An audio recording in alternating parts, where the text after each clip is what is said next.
sports we watched were so gallantly streaming, and the rocket's red glare, the bombs bursting in air, gave proof through the night that our flag was still there.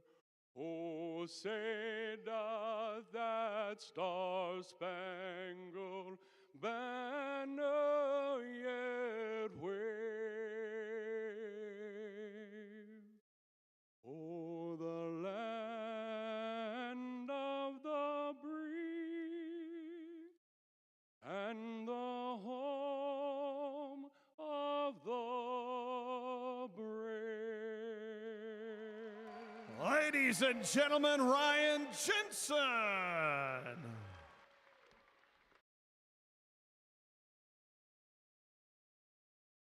All right, American fans, make some noise, American fans!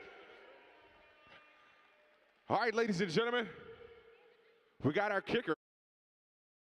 Make some noise for Miss Linda Boswell. She's one of our first cheerleaders of our American team, of our first American soccer team. Make some noise for Miss Linda Boswell. Yes, sir. Are you ready? All right. I don't. How far? All right, kick it in. It's a good.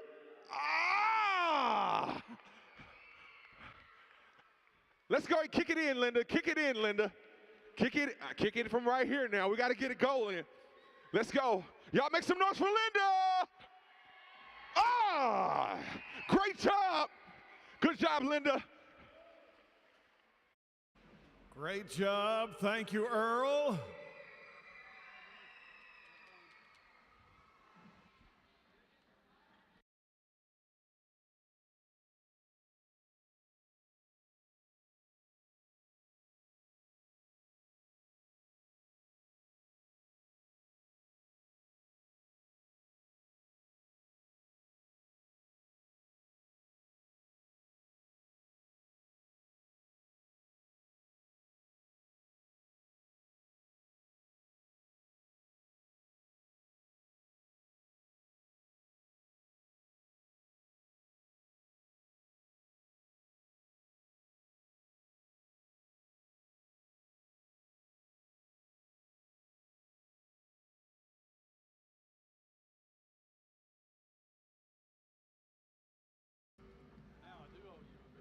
Ladies and gentlemen, are you ready for Memphis American soccer?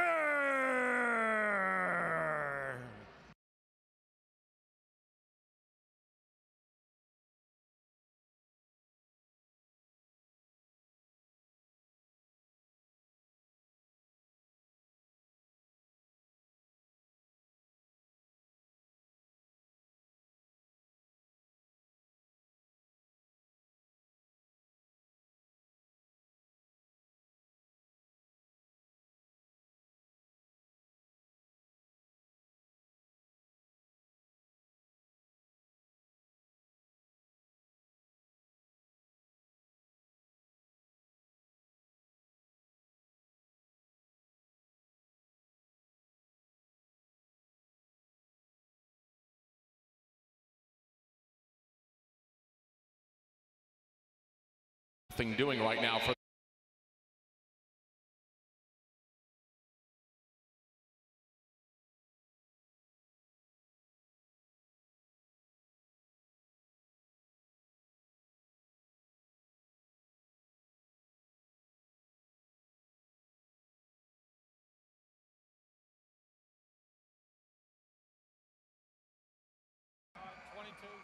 Goal! Number 22, Paolo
Georgevich!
Getting it over to Anderson near.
The opening quarter of play here at the Landers Center. Memphis will get a line change along the back end at midfield. It's like Corey Adamson's entered the ball game. He'll play limited minutes today. There's Georgevich turns again. Banks it off the boards. Now Columbus has some space along the left side if they want to push. They'll just stick with possession. Giving it up. That's going to be Zamudio again. But a dangerous pass that time by Freddie Zamudio, and he was fortunate to cover it up. Yeah, Dwayne Laidley was there. That was a 50-50. That could have been Laidley's feet or Zamudio's hands. Zamudio just a little bit quicker. Columbus has numbers. Cross pass, that time by Wood. They'll leave it out to the right side. Nothing develops into the near corner. Banks it off the boards. And the Americans able to clear things. Another counter, a 3-on-3. Long range, just high of the upper 90. Best opportunity, at least the closest opportunity for Columbus. They've had a couple of early shots, one-timers that they missed. Yeah, Columbus can pop some goals on. They know how to play against Memphis so far. Memphis has dodged a couple of opportunities by Columbus, and at this point, I don't think you're going to see Columbus take their foot off the gas. They can't afford to even this early on.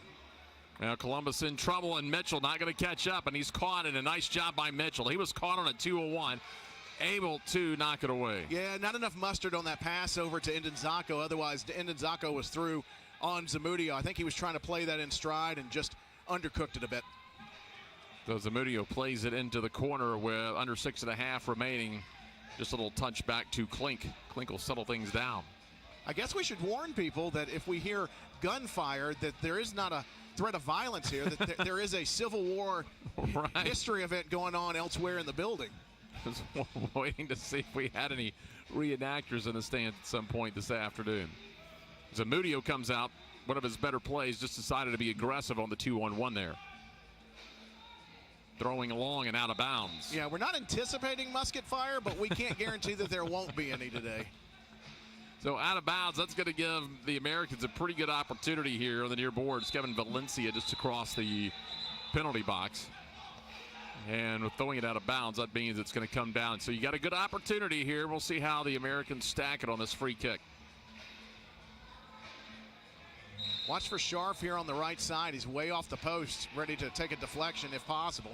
Ferreira dumped it over to Djordjevic, deflected by the Rapids, and they sent it back out, and now the Rapids will turn it back up. A little give and go. Memphis will set up possession here. Just over 5 minutes remaining in the opening quarter. A couple of early goals. You know, for all the numbers that Djordjevic has put up, what I have noticed in the last few weeks is he will put some mileage on those boots out there too. He's doing a really good job of circling back to receive the ball, but then also setting up at the top of the arc. Memphis has had a couple of opportunities when they've been able to actually put it on the ground to Djordjevic at the top of the arc, something you don't see very often in the NISL, but Memphis finding some good passing lanes here in the first quarter. So Klink along the right side. Klink dumps it down, looking for the corner. Headed just outside the box, loose ball. Great job defensively on his hind quarters, smothering the ball and being able to clear it. Excellent job. It's a soft header by Castro to make that even possible. Shot goes up high. That was McIntosh with that nice play defensively, by the way. And that was last-ditch effort, no doubt about that. And Fayetteville was doing that against Memphis. They were very successful crossing the ball in and then softly heading it back inside the box. Taking a page from the Fury. Trying to bank it off the boards, nothing doing. Just over 4 minutes left here, opening quarter of play, and the Americans with that early 2-0 lead still standing up. Yeah, Columbus has made the adjustment defensively. As Valencia works it off the board. Nifty job of footwork. Valencia crosses, but a little bit behind that time. Looking on the back door, nothing doing. Americans will spread things out, back out to midfield. They'll get it back at Akinchua. 3.5 minutes remaining. In a one-on-one battle with the back toward the net, right side Valencia. Wraps it around the boards. That time Lately takes a big hit into the corner. Well, Memphis going left to right. Nice job of possession soccer here at the Lander Center. You know who we haven't seen in this match? Corey Adamson. Right. But we've seen him be very vocal on the bench, though. Ferreira works it up high to Ramirez. Memphis of 3 along the back line, a little 3-2. They'll punch it in again. Lately leaves it. A little soft tapper that time, nothing going for Ferreira. Yeah, I think he got that one on the half volley on the downswing. Scuffed that one a bit. He said, sorry, Joanne. Yeah, if he strikes that one cleanly, that could have been some serious trouble for Zamudio. But good work by Joanne Lately and Bernardo Ferreira. Ramirez along the boards. Works it along, and that Chavez will take it down for Columbus. Chavez, a quick look back. Nothing doing with Zamudio. He'll keep it himself. Banks it off the boards to Anderson. Gives it up. Memphis with a counter 3-on-3. Not going to push it. They'll bring it back out. Columbus with a high pair, but only just some token pressure near side. Well, they left it hoping for something, nothing doing for the Americans all the way back to Djordjevic now. Now they lose a little size without Alvarado this afternoon. Djordjevic looking to go deep to Bogus. Pass intercepted. Now Bogus tries to wrestle it away. Zamudio will change direction over to Chavez to his left. That's good work by Torricelli to dig that out and get it back to Zamudio for Columbus. Under 2 minutes, back in Ndenzako.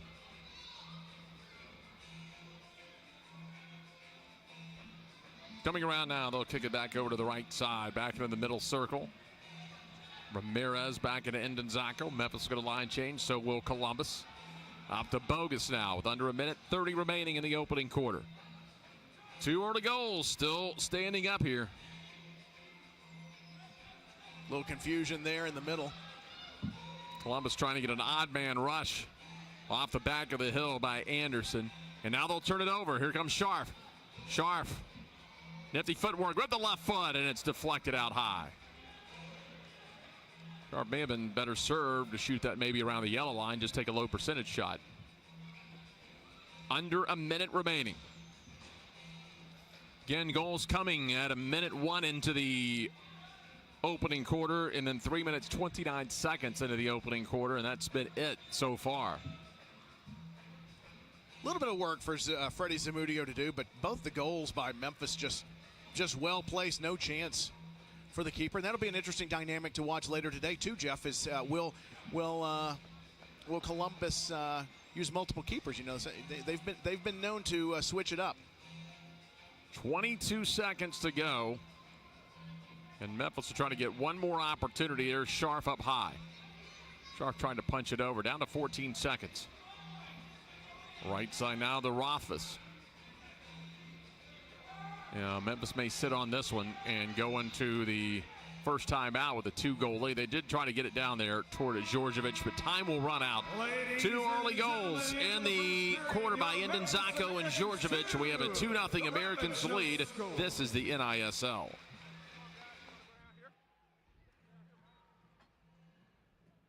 Direct your attention to the field. Take it away, Earl. All right, American fans, we have a American relay, and I have Jazz and Tay. And what's your name, guys? What's your name? Nolan and Cole Finley. Make some noise for our contestants, ladies and gentlemen. All right, what they're going to do is they're going to kick the balls down, put on their uniforms, and kick the balls back. And they're going to swap out uniforms, and the other contestant will kick the ball all the way into the goals. Are you guys ready? Max, you ready? In 5, 4, 3, 2, 1, go! Make some noise for them, y'all, and let's go! Don't kick it too hard. You got to stop the ball. You got to stop it. Uh-oh. You might want to get that ball. Uh-oh. He is going. Got to get the ball. All right, take that uniform off. Make some, uh-oh. You got to get the uniform. Uh-oh. You got to come back and get the uniform.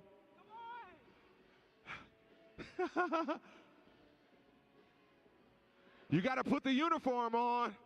You got to come back and get the uniform. Get the ball. You need the ball. You need the ball. Make some noise for him. All right, let's go. Let's go. He has the uniform on. He got the wrong uniform. Hey, you forgot your shorts. And a winner! Make some noise for him. So, guys, how do you guys feel? She's tired. He feels good. You play a little ball, huh? Hey, good job. Make some noise for all of our contestants, ladies and gentlemen. Go! Memphis Americans. You guys forgot your shorts. Good job, guys. Come on. All right, thank you, Earl. Way to go, contestants. Great job. Fans, just a reminder, the Memphis Americans are proud partners of James Pest Management. For all your pest control needs, call the great people of James Pest Management, the proud sponsor of your Memphis Americans. Fans, don't forget your American swag is located at the merchandise stand on the concourse level behind section 106.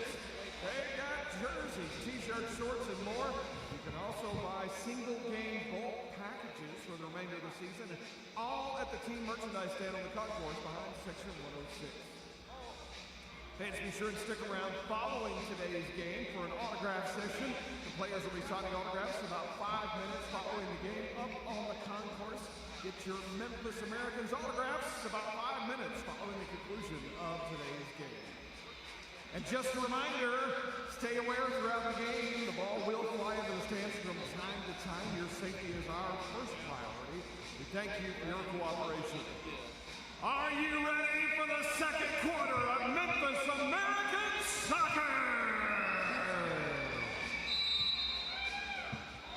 Welcome back to the Landers Center as the Americans with a 2-goal lead here as we start the second quarter. Again, it was Ndizako and Djordjevic scoring early in the first 4 minutes of the first quarter. After that, Tim, Columbus did a nice job, made some adjustments, and really were able to stop the momentum of Memphis. Yeah, absolutely. A really good job of starting to slow things down. They got back to their physical roots, and that's something that they have done well against Memphis. And honestly, the scoreline doesn't really reflect the opening moments of this match when Columbus had a couple of decent opportunities, but no shots on goal. There were a couple of balls through the box that weren't connected to. So technically, Matthew Klink's pretty much been doing cleanup duty right now. Klink will have it now. He rolls over left side, now looking for Ferreira. Gets it into the big guy in the middle, and that's going to be Djordjevic. Banks it way off the boards, has Bogus waiting for it. Bogus on the right side had just a hint of daylight. He'll bring it back out and reset the offense.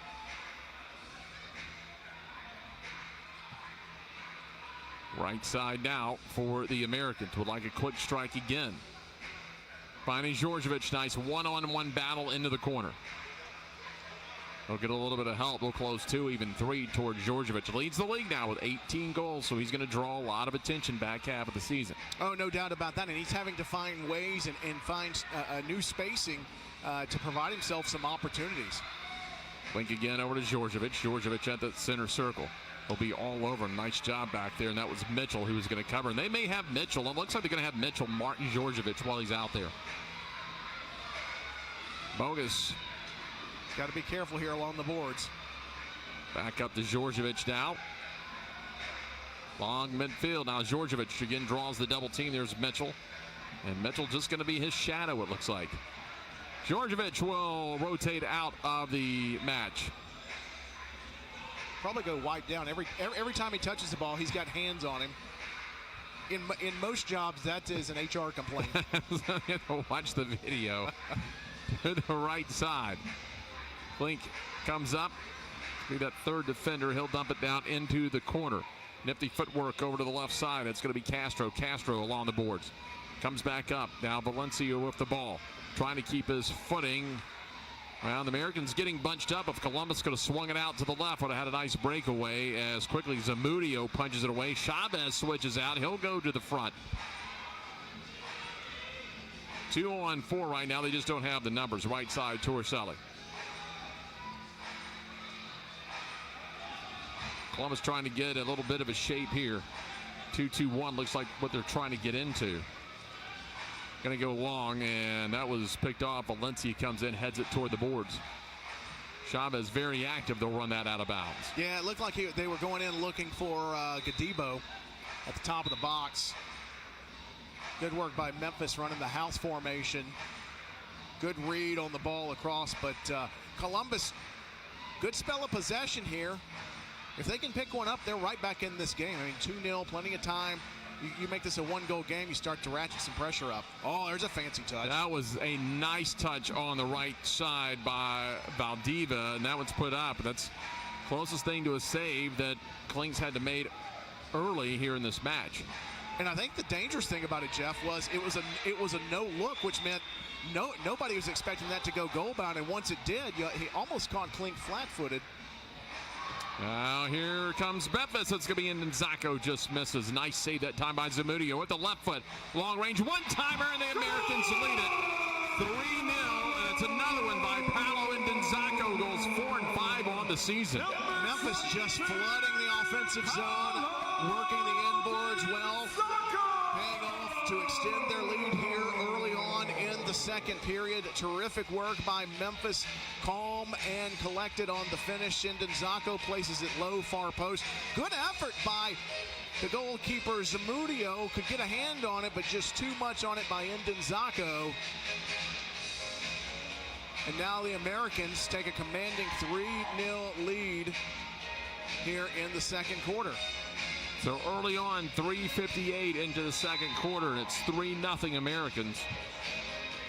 And again, facing a team that's given up the most goals in the league in Columbus.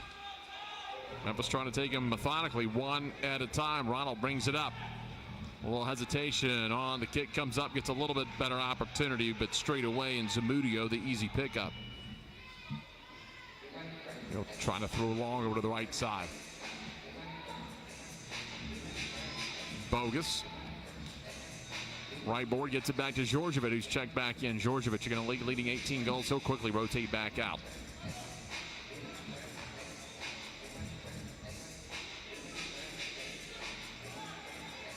So punched away, and the Americans over to the right side. No one in the box right now. Bogus has to send it back out.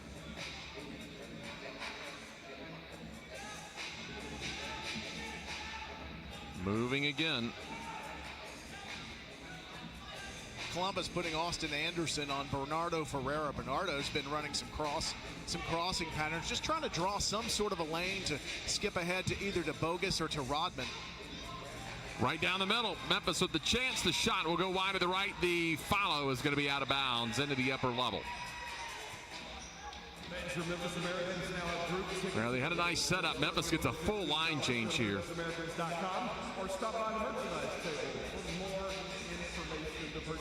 Folks, don't forget that the scarves are back in. The inventory of merch is looking good out in the hallway. If you want to find out more about that, get group tickets, youth clinics, individual game tickets, those Chick-fil-A family 4-packs, 4 tickets and 4 combo meals for $60. Go to MemphisAmericans.com. That's MemphisAmericans.com. Happy to see the old school early 80s top hats are back for the Memphis Americans. Your Uncle Sam top hats have come back to Memphis for the Americans. They're good in season, and you can also pull them out for July 4th as well. And the Liberty Bowl. If you have a formal event coming up, you want a red, white, and blue top hat. Under 9 minutes remaining in the opening half, and again a 3-0 Americans lead. Now, all the goals have come early in the quarters. 13:59, 11:31 in the first, and 11:02. And Indonzako unassisted to make it 3-0. Well, again, they brought Zamudio out and net with some pressure. 3 red kits right in front of them. This time they'll make their way up with it, though. Dorselli and Zamudio across midfield. They're going to pressure Zamudio, try to get the turnover and get an open net opportunity. That one's sent into the penalty area. That's great work by the Memphis Americans, because the one ball that hurried Zamudio released the ball well, but it put Torricelli under so much pressure. His first touch failed him, and he had pretty much no other choice other than just try to bang it into the seats. Scharf will get it back.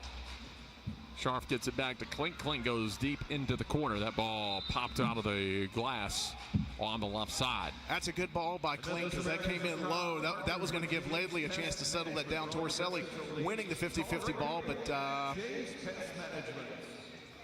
actually Laidley did get to it first, so it's going to be a restart for Columbus. Nonetheless, still a good ball down low that Laidley didn't have to wait for. So they're really trying to apply more pressure to Zamudio when he handles the ball. And on the left side, you get Valdivia down, grasping at that right knee.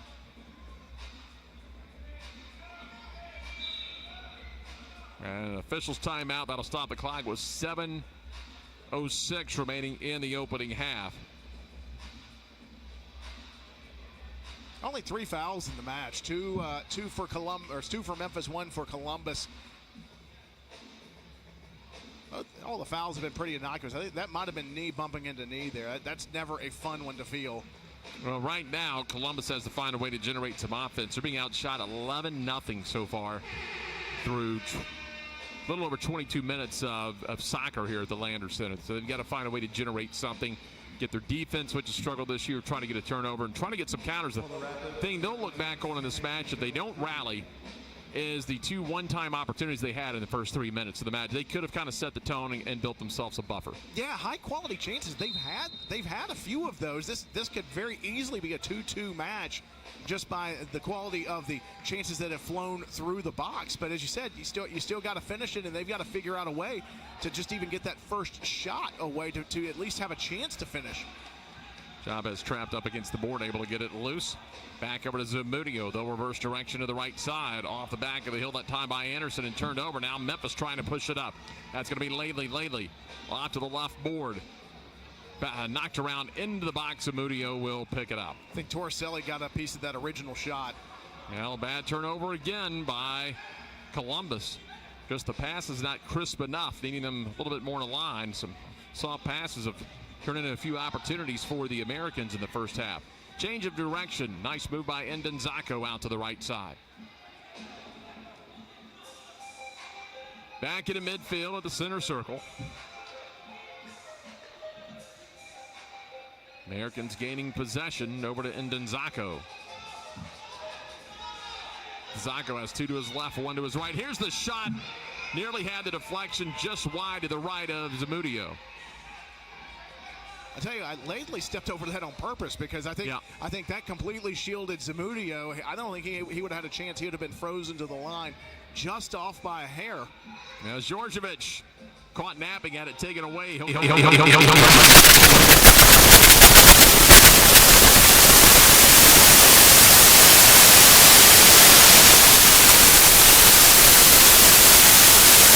He gets in on the tackles. He'll drop back to receive passes. And he's adding some dimensions to his indoor game. I know he's already a good outdoor player, but it's apples. It's like red apples and green apples. They're alike, but they're not exactly the same. And it's good to see his maturation here during the indoor season. They're going to put a lot of pressure on Klink here. Klink easily gets it away off to the left side. Along the near boards now. Nothing doing now. The Americans break out. They had a man ahead, Bogus, but the pass deflected before it was able. Or Bogus would have had a one-on-one with Zamudio. Yeah, Rodman should have carried that further because he had plenty of space. He could have drawn the defender and then had 2 options. He went for the long ball and it got picked off. Turning, and that'll go through the box untouched. Over to the left side. Under 5 minutes remaining. Soft shot well wide to the right. Memphis getting a line change up front and at midfield. Will hang back. Djordjevic comes back in. Off to the left. And here comes Columbus. Castellanos sends it ahead. They'll have a chance and a nice kick save that time by Klink. Perfect positioning. Well done, Matthew Klink, as he knew exactly what was going to happen off the foot of Godibo as he made that turn. He knew that first touch was going to be a shot. He stayed big. He also protected the low side. Well done, Matthew Klink. Castellanos touches it back over to Zamudio rotates it along the right side now to Mitchell.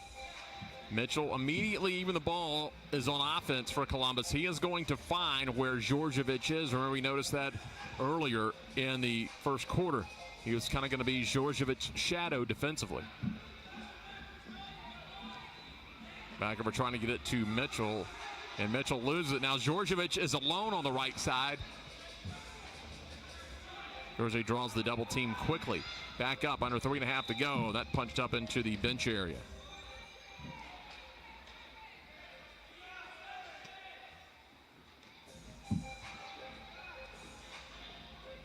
Out again.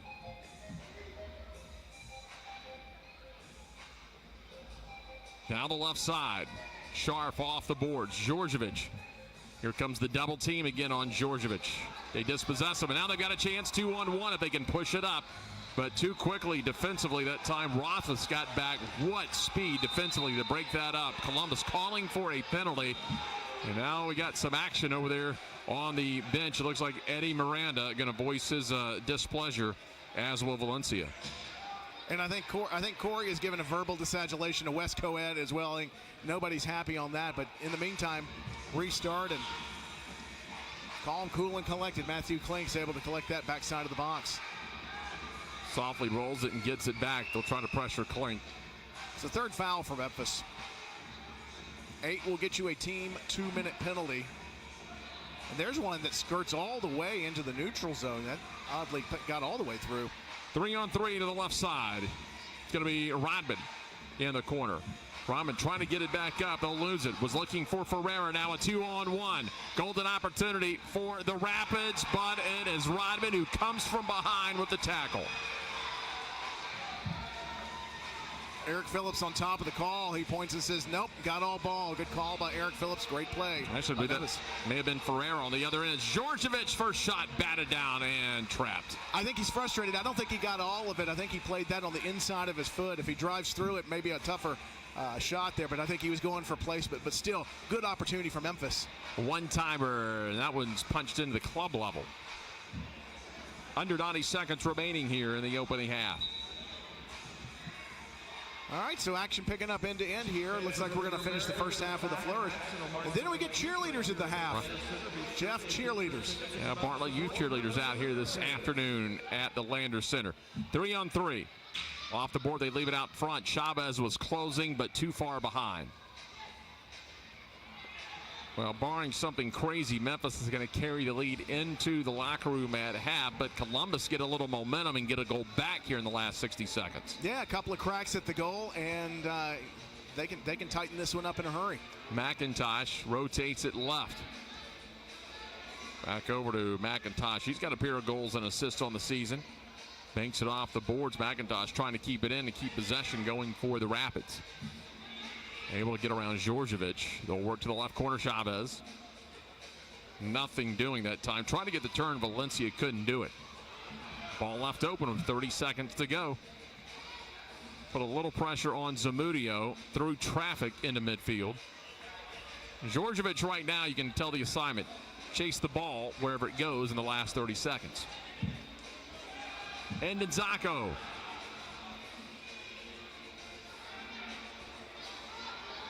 Left side, Ferreira. 10 seconds remaining. Chance for one more strike.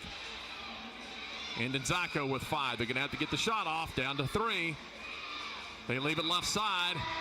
And they will not get a final shot off at the horn. And maybe trying to be a little too fine on the opportunity of under 10 seconds. But Corey Adamson, head coach for the Americans, got to be happy to see his team going into the 3-0 lead. Yeah, maybe no shot in the last 10 seconds, but he's going to be thrilled with the first 29 minutes and 50 seconds of the half, no doubt about that. And, of course, clean sheet first half. Matthew Klink seems to be settling in well.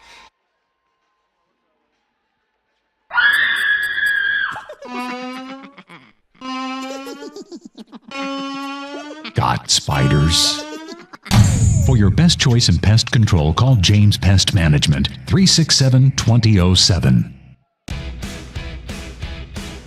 Grab your Mickey ears and get ready for the ultimate Disney party, filled with all your favorite Disney friends from Toy Story 4, Aladdin, Beauty and the Beast, and more. Dance, laugh, and sing along as you become part of the celebration. Join the fun at Disney on Ice presents Let's Celebrate, live in your hometown. Coming to Landers Center March 10th through 13th. For tickets and show details, visit DisneyOnIce.com. Get your tickets today. Get ready for Luke Bryan. Live.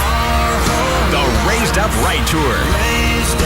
October 6th, Landers Center. Luke Bryan with special guests Mitchell Tenpenny, DJ Rock, and more. Tickets are on sale now. Get tickets at Ticketmaster.com. Don't miss Luke Bryan, Raised Up Right Tour.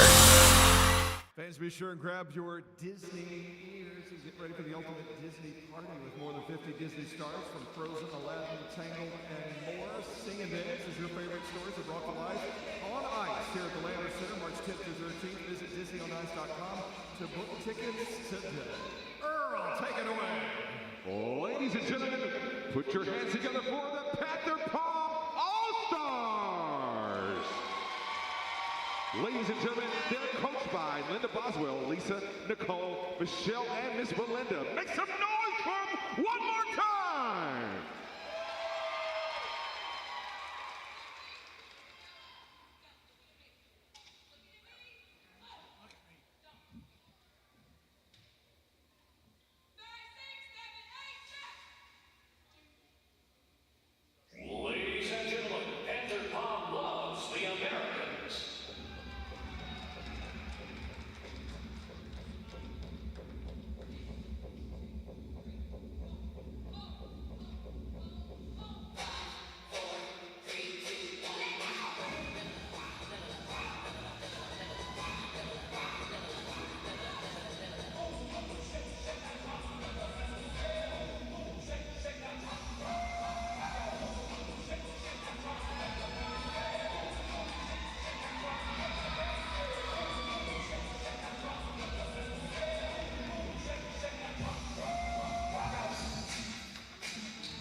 some noise from, ladies and gentlemen.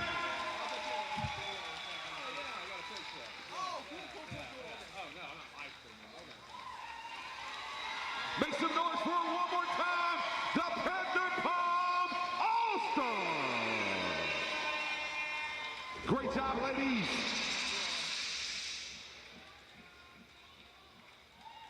Great job, ladies. Make some noise for them one more time as they go out. Great job.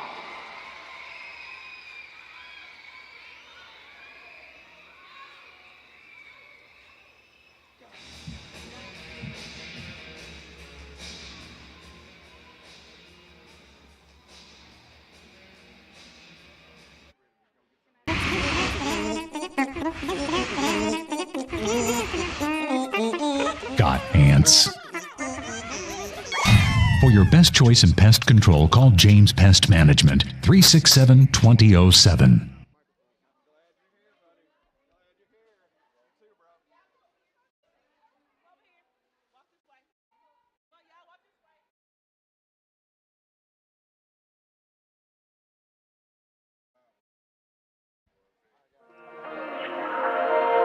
Now I don't know what it's like to be. You don't know what it's like to be me. What if we're all the same in different kinds of ways? Can you relate? Can you relate?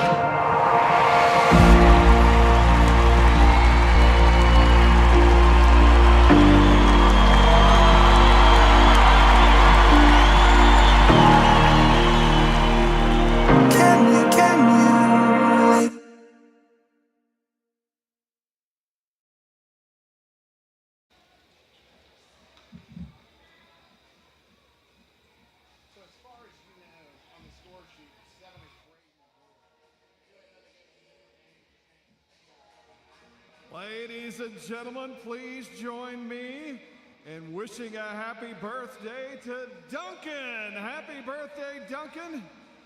I believe it's Duncan's 12th birthday. Happy birthday, Duncan, on behalf of the Memphis Americans.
Well, we get set for second half action from the Lander Center in South Haven, Mississippi, as the Americans are leading Columbus 3-0, out shooting the Rapids 12-1 in the opening half. And for the Americans, early goals in each half. Meanwhile, everything else fairly even. A few fouls for Memphis early on, but they're in no danger right now of picking up that 8-foul power play opportunity for the Rapids. Yeah, I mean, it's been pretty clean game so far, and most of the fouls have been pretty innocuous, just going for 50-50 balls, so no issues there.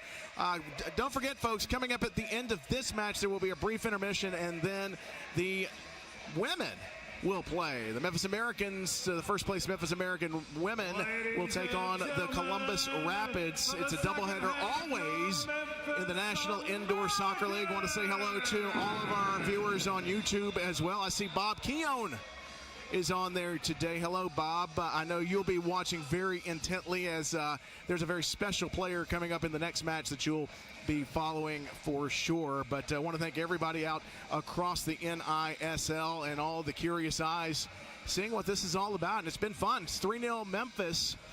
Columbus playing a very physical game, and Memphis getting all the shots and getting the goals. But Columbus, as you mentioned early on, they haven't been without their opportunities to take the shots.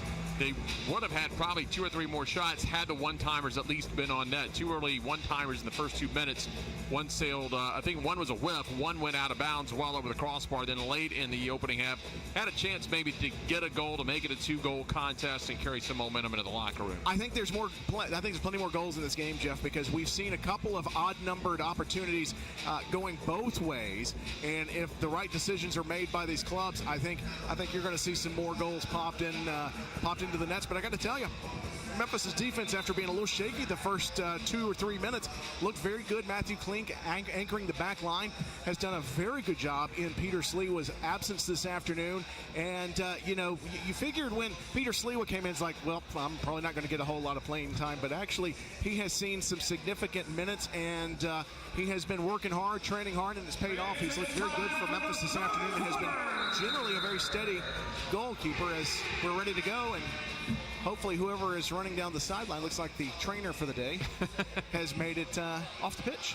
Chavez works it up here for Columbus, giving up 3 goals. They're right on their average, giving up just under 6 goals a match. They give up the most in the NISL at 69 total goals allowed so far on the season. However, they find themselves very much in this match. Memphis has been able to get 3 goals, but not exploit maybe a 4 or 5 goal lead early on. Yeah, exactly. And if Memphis can pick up the first goal here, though, I think that sets the tone for the rest of the second half. Columbus will throw everything they can at Memphis to try to prevent that. There's good tackle by Torricelli along the line. Having some trouble get out, though. Memphis has picked their spots very well today, Jeff, on pressing high. Chavez in the left corner works it back across. They'll bank it across the boards and try to get a counter. And the Rapids have one forward wide open. Valdiva in the left corner. They couldn't pick him up early. So Chavez comes back over to the right side. Just underway second half. 3-0 Americans here at the Lander Center. Americans in the all reds. Columbus again in the white tops, navy shorts and socks. Chavez trying to shift from the right to the left foot. Couldn't do it. Poked away, and now the Americans try to get something going on a counter. Bogus wants to clear it, but that one deflected out of bounds. Give both clubs a chance for a line change here. Corey Adamson didn't play any at all in the first half. We'll see if he hops in there in the second half. He's been working on getting back from a knock. He's available as needed, but when you're up 3-0, you're not, air fingers quote, as needed as yet. One thing that's a huge deal, because your head coach can now just concentrate on coaching over on the bench, but you're talking about a guy that's second in the league in goals, leads the league with 13 assists, so one of your highest point scorers in the NISL. Yeah, he means so much to the club, not just statistically, but out there he helps dictate the tempo. And talking to him before the match, Jeff, he said one of the things he wants Bernardo Ferreira to learn, and some of his other young guys, off the boards, that'll go straight across the goal line. He wants them to learn how to slow the tempo down, because oftentimes young guys, when they play, have an internal clock that they've got X number of touches or X number of seconds, and they better get rid of it. Oh my gosh, I gotta get rid of it. And he's trying to teach them that maturity, teach them ways to be able to get out of a jam and to dictate that tempo, which leads the other team to get worn down. Here's Braden Wood along the left side of the boards. He'll be tracked down by Rothfuss toward the corner before he gives it up. Now opportunity on the right side.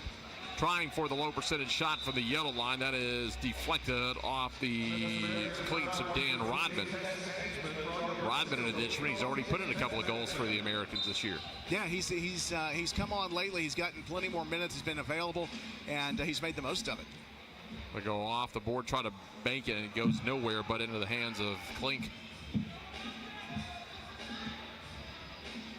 There's 3-on-2 pressure inside the defending zone. Nice work by Scharf. The spin turn to Georget. Now Djordjevic, your leading goal scorer in the American with 18, put his 18th in early in this match.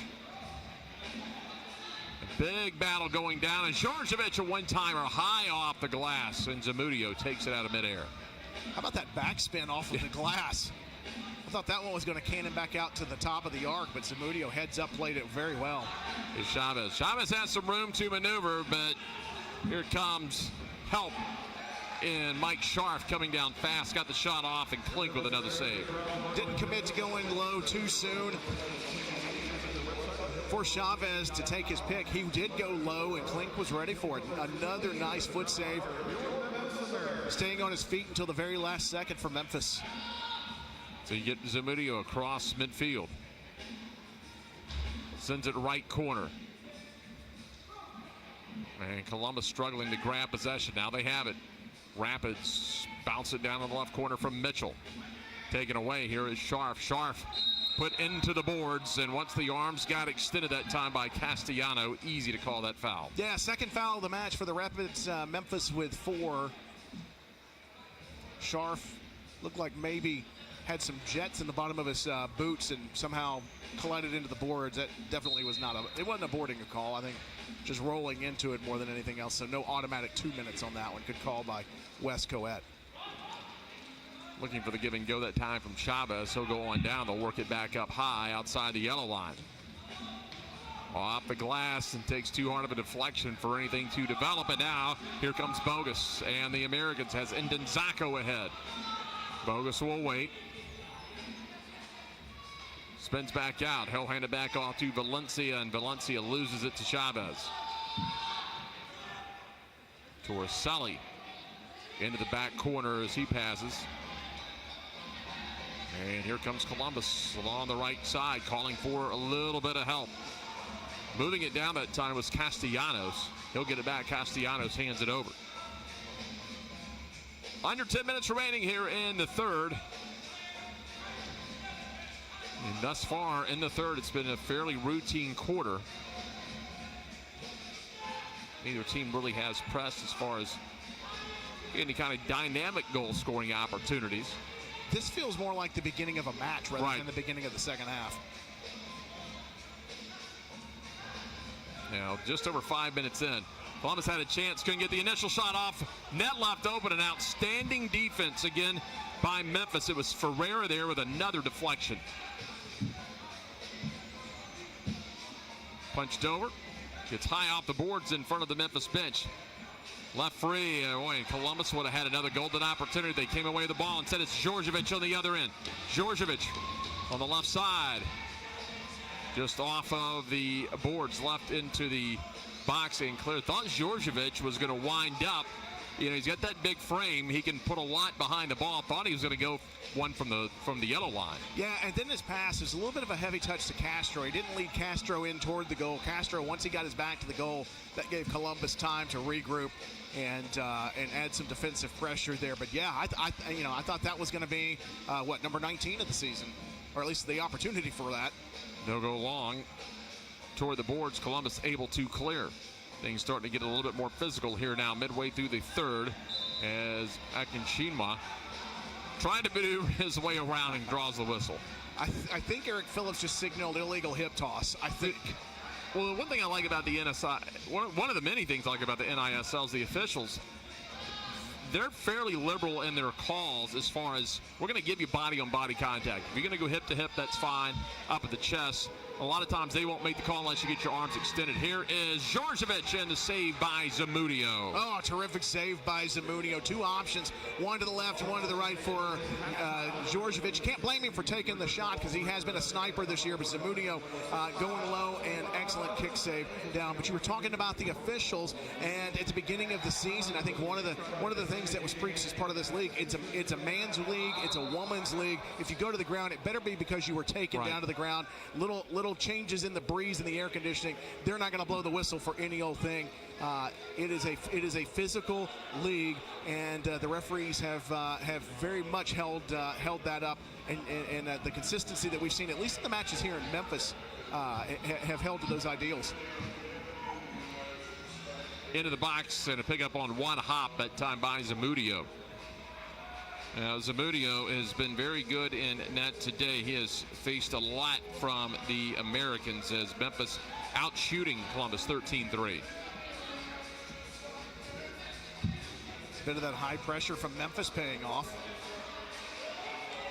Americans will bring it up methodically on the right side. They're going to line change along the back end. That's probably something Columbus will look to shore up before next season. Even though you have the back half of the season, a long way to go in the playoffs. Sure, long-term, one thing they're looking at is shoring up that defense. I think their keepers, and we've seen mostly Zamudio in Memphis, has been solid, just giving up a lot of shots. Zamudio this year, he's faced a league-high 107 shots against. Yeah, he's definitely earned his supper every night. There's no doubt about that. There's another good ball in by Klink. Looking to Lately, and then Zacco. And you have Djordjevic back. Djordjevic passes with the outside part of his foot, nearly got it back from Lately. It's broken up, and Columbus now will try to maneuver along the left side. You bring up a good point about the playoffs, because every team has something to play for, because it was announced this week everybody's in to the playoffs. It's a playoff weekend. It's not, originally there was a rumor maybe just the top two, but as we start to see these teams have a bit more parity, anybody can knock off anybody in the short sprint. Well, let's face it, first year you got 4 teams in. It's kind of a soft opening type of season in the inaugural year. You want to work a playoff scenario the first season before you bring, as we've been told by several owners, including Andrew Haynes, there is expansion on the way. They've not named any cities, but it's on the way, so you may as well work through a playoff tournament the first year. Sure, absolutely. And it gives every team something to play for, even if you're down in the standings. You got that second chance coming up. Here's a good release by Zamudio. Off foot to the left side. Here comes Valencia. And a little slide tackle that time by Sharp as he goes down. One thing to worry about if you're a home playoff team this year is watch out for that Rome team. They're playing all road matches, 16 road matches, so wherever they're going to go, they've been used to it. Yeah, and it's going to be all one weekend, one location, and of course, Rome is battle hardened. They're ready for that, and as we head into the fourth quarter, we'll give you more details on that. But it is going to be really a sprint to the finish for these teams to be able to get through and win the championship. Just over 4 minutes remaining now here in the third quarter. In a relatively quiet third quarter, as you mentioned, just 3 shots, 2 of them coming from Columbus here in the third. It feels like the first part of the match, and the team's trying to fill themselves out. But here's Chavez. Chavez keeps his feet. They've got a chance. 2-on-1. Chavez maneuvers. Another great job defensively, because Columbus had it set up for a potential one-timer out high, but Memphis breaks up the pass. And again, that's great job along the back line. That was Mike Scharf misdirecting that pass. Yeah, and that's terrific. We're good team defense. Klink did his job. He forced the play. Scharf was where he was supposed to be to clear it out. So Memphis, again, able to hang on to the clean sheet. Again, Columbus not making it easy. On the back line is Djordjevic. Has Scharf along the boards. He'll center it back to Klink. They'll change direction over to the left side. Coming across. Akinchinwa. Just shy of the yellow line. Headed ahead that time by Valencia. Memphis trying to go to the box. Not there. One hops it out of bounds. Big hello to Gio Alvarado. He's checking out the match on YouTube. Gio, we miss you here today. Big number 32. Wish you were here. We know you'll be back sooner rather than later. Under 3 minutes remaining here in the third quarter. Again, the first of 2 matches today, as the Memphis Americans women will play Columbus following this one.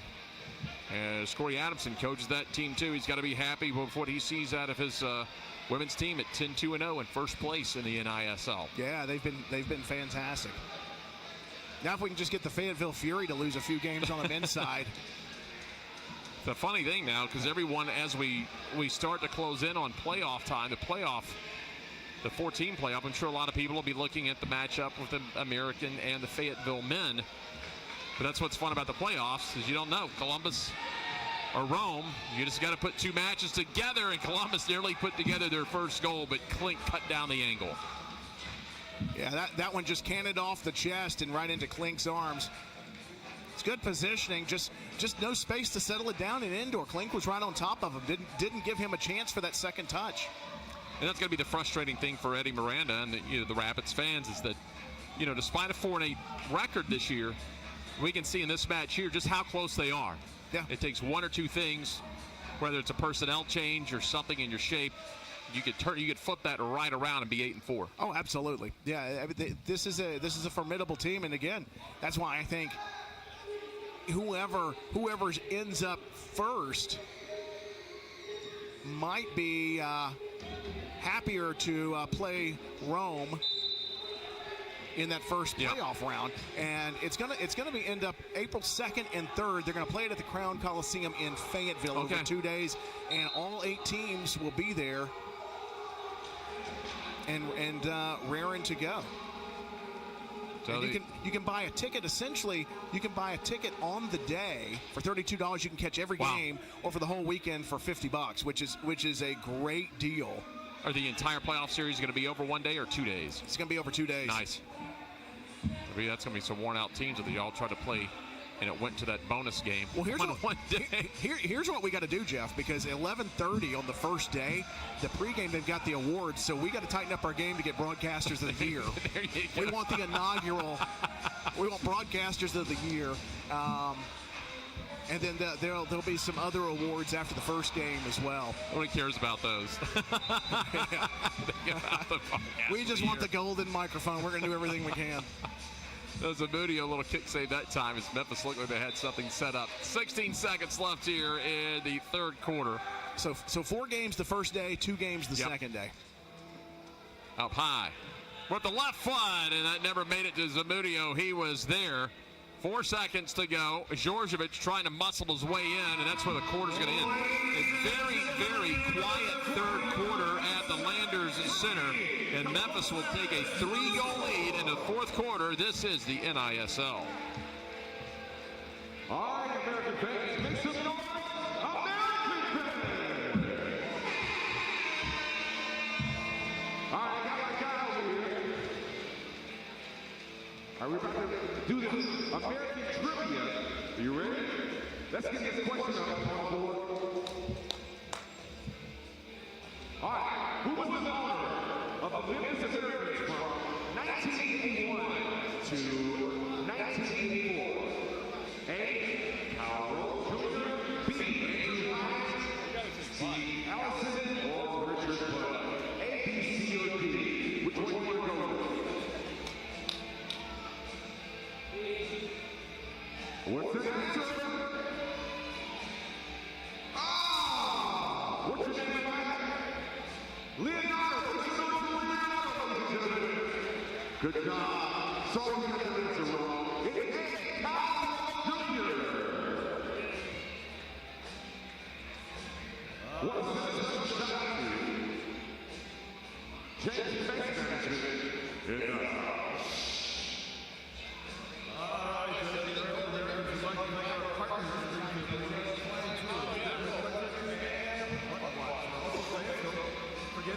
Stick around.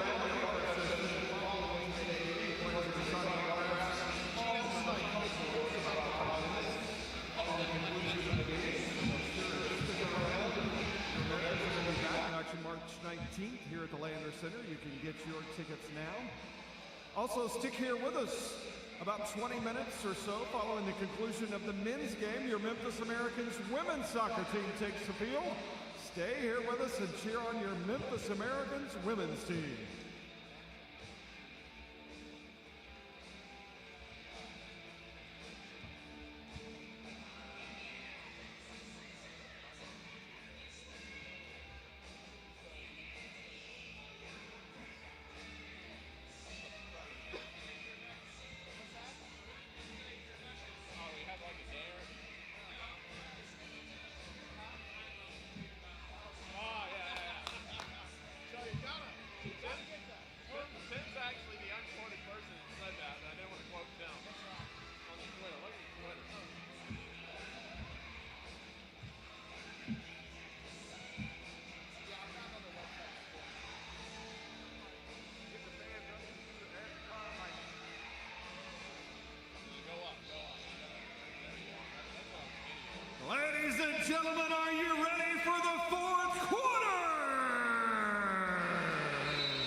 Well, here we go from the Landers Center, the fourth quarter, and Columbus still very much in this one. Just a 3-goal lead for Memphis. A very quiet third quarter. Shots were even at 2 apiece. I'm Jeff Private alongside Tim Van Horn. First game of the doubleheader. The women playing next here in Columbus, trying to rally in the third quarter. 3-goal deficit, not big at all to overcome. It'll be a challenge, and Klink with a nice save, diving to his right. That was a really nice long-range shot by Braden Wood. Yeah, if he doesn't get down for that one's heading down low and far post. That's a good job and good piece of footwork by Klink to move the ball on. There's a nice dummy by Ferreira, and now Memphis breaks. Out to Ferreira offside. Moves it back up over along the right wing. Coming down as Rothfuss, and Rothfuss goes down. Big contact there between the Rapids and the Americans. Got tied up with Tor Selly. You noticed on the NISL YouTube stream, we do want to make sure, even though we're broadcasting here in Memphis, to say hello to a lot of our friends down in Columbus, Georgia, watching the Rapids play today. Yeah, Federico Necrasis and also Brandon Cervantes. We want to say hello to everyone across the NISL. We appreciate you, and although we are going at it hard here, all 4 teams in the league, we are in the inaugural season, and we are one big soccer family, and can't wait to get to the playoffs and then see how things expand in year number 2. A very exciting time to be watching indoor soccer. There's Djordjevic looking for Lately in that right corner. Back to Djordjevic. Djordjevic powering up, had it deflected. High again. Akincinwa may have scuffed that one on the top of it. Didn't get as much velocity. Watch Djordjevic wind up past the yellow line. And if you're the defender, and we talk a little bit about how it's a combination of hockey and soccer, you're almost like that forward trying to deflect the slap shot when he winds up. A lot of torque when George Djordjevic gets wound up. It's not unlike Ivan Drago from Rocky IV when he's warming up. Back over to the right side, now to the left wing. Oh, casual unforced error there by Valencia now, and then he doubles down, giving up a foul. 6th for Memphis. 8 team fouls will get you a 2-minute penalty, and both teams now starting to approach that number. So 6 for Memphis, 5 for Columbus here. Boy, Columbus could use that power play, and if they could get to a power play with, say, over 9 minutes remaining and get a power play goal, maybe spark a little bit momentum for the Rapids. Memphis, meanwhile, trying to counter here.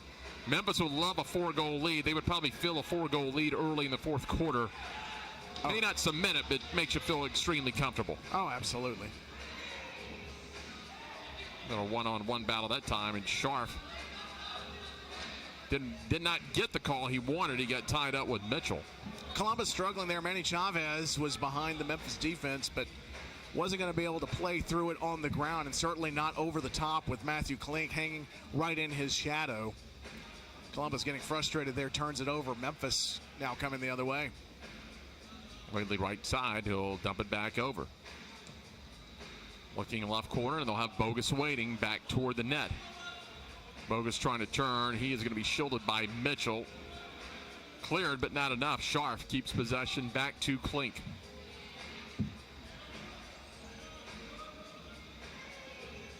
Well, should be a good one next. Again, you're going to have first versus third place. The Americans at 10-2, and the Columbus women at 4-8 in third place. 6 games behind Memphis in the standings. However, they got Bria Riancho in goal, and she's tough. There's a deflected ball. Good hustle. Columbus pressing high. Djordjevic turns. Sent back out. As touched up on the Columbus bench. So time starting is going to start becoming a factor under 11 minutes remaining. And the clock's here in the next 4 minutes is really going to start to become the Americans' third defender, 7th player out there. Yep, and look who's on the field now. Corey Adamson is coming in for a little special teams action as Memphis will line up just outside of the box. You got Ndenzako and Scharf, and then you got Ferreira and Georget. Leaves it right side to one-timer, deflected by Zamudio. A second opportunity, cleared out of the box, and that will be a dead ball. The whistle goes against Memphis. Adamson makes the appearance That will likely be all we see. He'll just be a specialist today. 7 fouls from Memphis. Next one. There's the power play you were talking about. And just under 10 minutes to go. As Memphis swings it right side out of Rothfuss. And then Zacco in the center has Djordjevic to his left. That's where he goes to.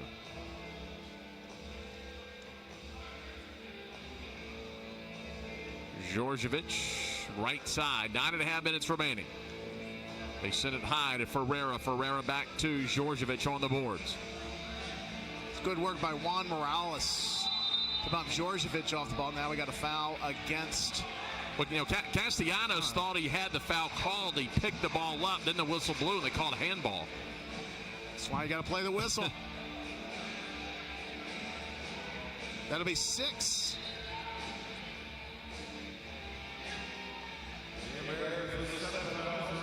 Down to 9 minutes, so could see a power play coming up here before this match is over on the 8-foul rule. Nifty little opportunity that time by Akincinwa. It'll go wide to the left of Zamudio. Memphis retains possession. Over to the right wing now, Ferreira. Turns it over. Now Columbus has an opportunity, and that's a pretty obvious, unfortunate trip from behind by Dan Rodman. Now here's the question. Is that a straight 2-minute penalty? Because if it is, Memphis stays on 17 fouls. If it's just a team penalty, that goes to 8. And there's a huge difference in that, because if that stays on 7, the next foul could cause Memphis to be 2 men Take another look at it. Yeah, got all over his left foot.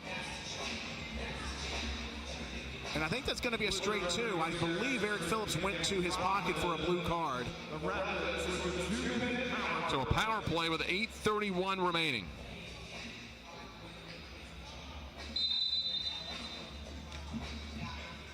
So Memphis comes out in a box, 2-2. Now, 2 big things can happen. Columbus can get a power play, pull to within 2, get something going with an opportunity to rally, or Memphis comes away with a shorthanded goal. And there's the goal. Excellent shot. What a beautiful goal from up top in midair. Sends it past. Really didn't have much of a shot. Made all he could to try to save that ball. Dear Lord, Morales has a vapor trail behind that shot. Buries that one. Side netting, far post. Matthew Klink, no chance. That came about 20 seconds into the power play. Well, here you go. The Rapids now within 2 goals. They get a little momentum back. Yeah, and on top of that, to add insult to injury, that was a straight 2-minute penalty, which means Memphis still on 17 fouls. Next foul against Memphis, and it's back to a power play situation for Columbus. Out to the right side. Americans will work with it. It's Rothfuss. Rothfuss through traffic over to Scharf in the middle of the field. Trying to look for Djordjevic. Djordjevic back over. Rothfuss right side. Memphis going backwards to Klink. Klink clears it. Well, here's the danger for Memphis, is to still try to be aggressive and not pull back into a safety situation, playing not to lose. You want to keep your aggressiveness. That's what you've got here, because you know Columbus is now starting to ramp things up. Big 50-50 battle right at midfield. Memphis has to ride this wave over the next 90 seconds or so and kill a little bit of clock, kill a little bit of the energy, because Columbus is feeling it right now. They're going to expend a little extra energy trying to pick up that second quick goal. But if Memphis can withstand that, I think then at that point it really just becomes a matter of time. Scharf left side. Bit of hesitation. Back out to the right side. They got Lately ahead. They can get it to him, and they do. Off the glass to Scharf. Scharf off the glass again. Coming through for a one-time opportunity. Broking up. Rothfuss trying to punch it in, and Zamudio's there. Terrific run by Rothfuss, but Chavez tracking him all the way. Had the inside track. Able to be there first on the ball. Terrific job on the run by Memphis, but better job by Columbus defending. They've got some space in the shot. Just high of the crossbar that time. Up high was Valencia. Valencia was looking for his second goal of the season. Now Chavez. Right side, Castellanos. Chavez had it deflected by Scharf. Castellanos, and that one just off the fingertips. What a save by Klink. And then there's a foul on the near side. Djordjevic. is fouled. That's going to be number 7 on the Rapids, but what a save by Matthew Klink. Proper technique, goes low with the bottom hand, able to parry that one into the corner and out of danger, and that might have been a momentum killer there, as I think all Columbus eyes got wide, and Matthew Klink said, nope, not up in here, not yet. If that one gets in, they would still have the power play opportunity looming with one more foul. Yep, now next foul, somebody's going to the box, either team. This is getting really interesting the last 5.5 minutes. And then Zacco, he'll feel a little pressure from Anderson. Klink moves it ahead.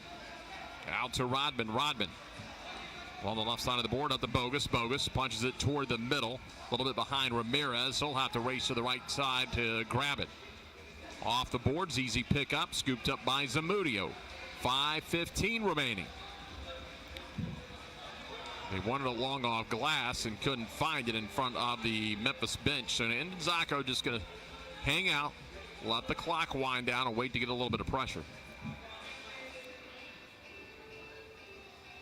Memphis playing a pretty smart formation in front of Klink. 2-2-1 with Bogus cherry picking. That takes a defender away, and that keeps Columbus from really pressing up high.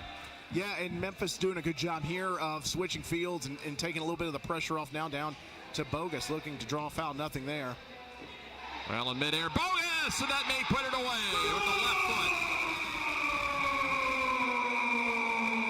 Getting the Plinko inside the box, and Bogus the last to make the touch. I think he got the bonus chip as the ball comes in off of Bogus. The shot by Ferreira, Bogus on the deflection, Ramirez, and then Bogus just basically has to power through the ball past Zamudio. A big goal for Memphis.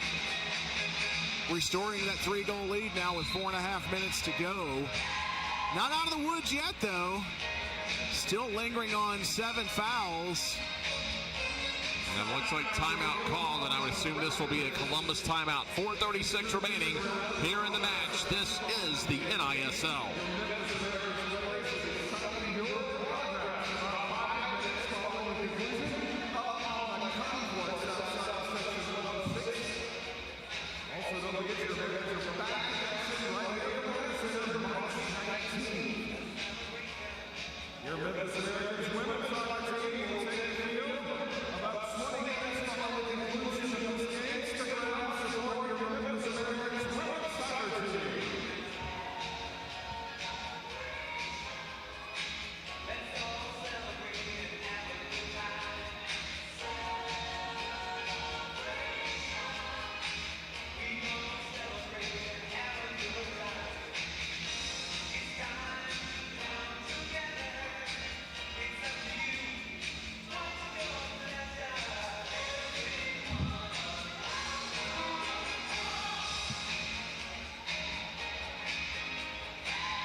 Jeff Primer alongside Tim Van Horn in a 4-1 Americans lead after a very, let's just be kind and call it methodical third quarter. Only 4 total shots. Each team with 4 shots here, and the fourth a few fireworks. Columbus got back into it. Now Bogus may potentially have sealed the deal with that goal.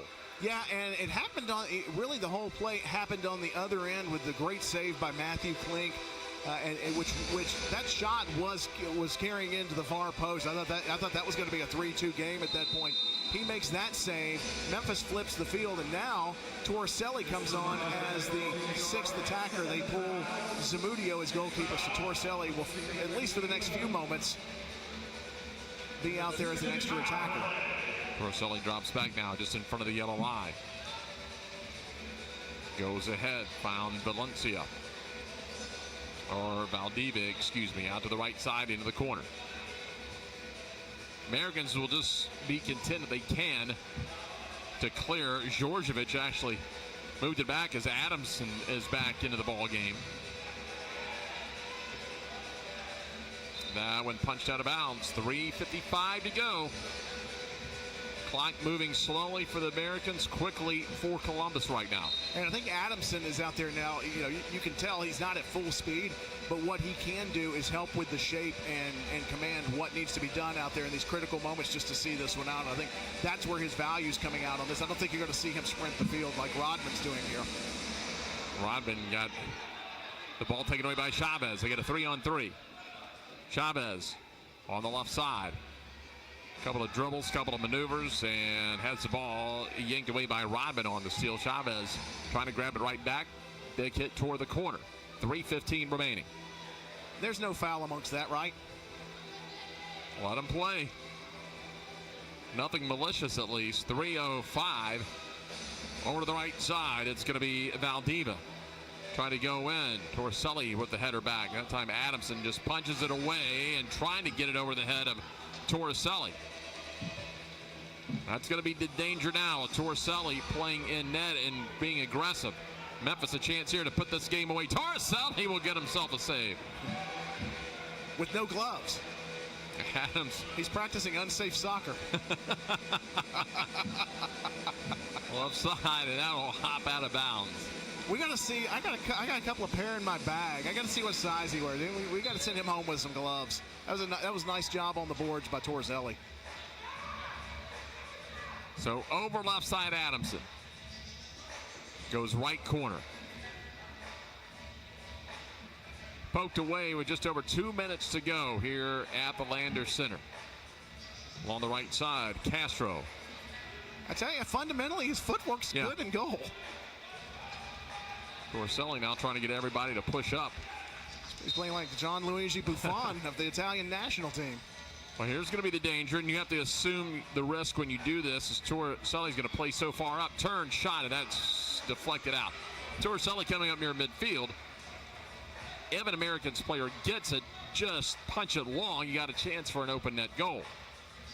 Oh, Lord, the kid in the stands just threw the ball in. Got some muscle. He's got an old school jerseys on, Tom Nevers. Oh, nice. Back in the 80s. Torselli came all the way to the opposite yellow line, gets the shot off, misses wide to the left. Let me tell you, that wasn't dry fit back in the day either, brother. Some heavy cotton. Off the right side. One big hop, Torselli. 1:11 to go into the 3-goal lead. It appears Memphis is going to make it up to 9-4-0 on the season with a win here today. Right side, loose in the box. That'll put Memphis at 9-4 on the season.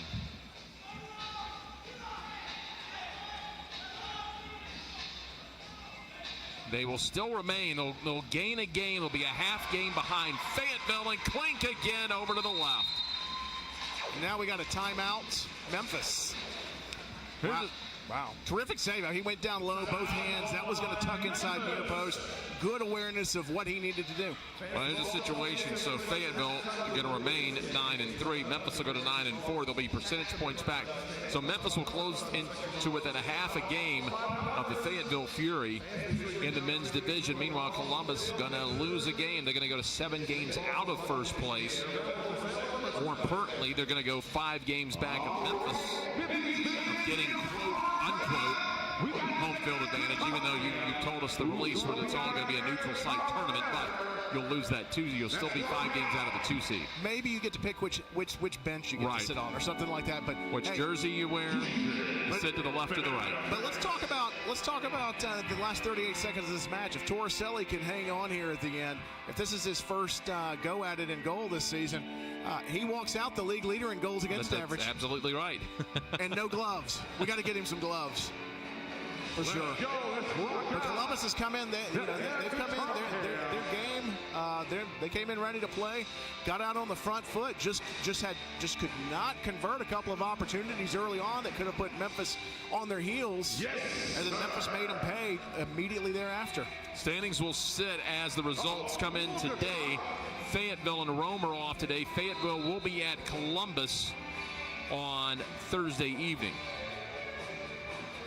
And then Memphis is back coming up on I believe it's going to be 2 weeks from today. Yeah, the 19th. Against the Fayetteville, Rome Gladiators will be in town.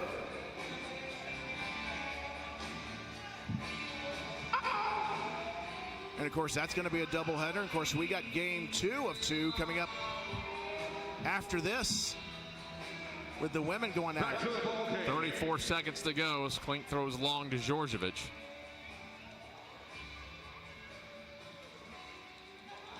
Now Columbus turning. Off to the right side. Down to the last 15 seconds, found its way into the box, headed away by Corey Adamson. Now Djordjevic trying to get one last clear, and that's really all they need. Are they playing Freebird? Yes, they are. 5 seconds remaining.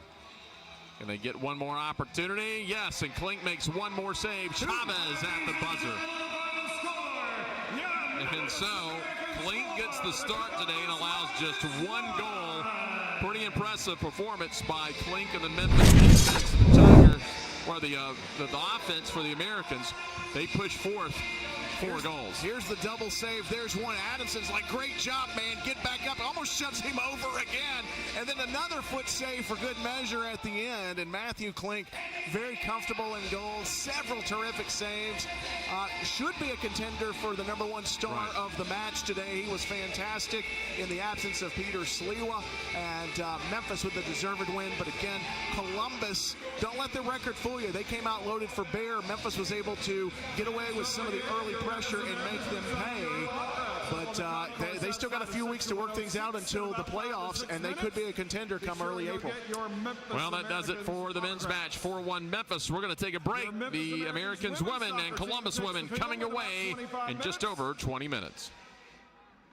Your Memphis Americans women's soccer team will be out here on the field in about 15 minutes. Get yourself refreshed and ready for more Memphis American soccer. Also, your Memphis Americans are back in action here at the Lander Center on March the 19th. Tickets are available for sale now. Be sure to get your tickets and come out and support your Memphis Americans on March 19th.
Got spiders? For your best choice in pest control, call James Pest Management, 367-2007. Grab your Mickey ears and get ready for the ultimate Disney party, filled with all your favorite Disney friends from Toy Story 4, Aladdin, Beauty and the Beast, and more. Dance, laugh, and sing along as you become part of the celebration. Join the fun at Disney on Ice presents Let's Celebrate, live in your hometown. Coming to Landers Center March 10th through 13th. For tickets and show details, visit DisneyOnIce.com. Get your tickets today. Get ready for Luke Bryan. Live. The Raised Up Right Tour. October 6th, Landers Center. Luke Bryan. With special guests, Mitchell Tenpenny, DJ Rock, and more. Tickets are on sale now. Get tickets at Ticketmaster.com. Don't miss Luke Bryan, Raised Up Right Tour.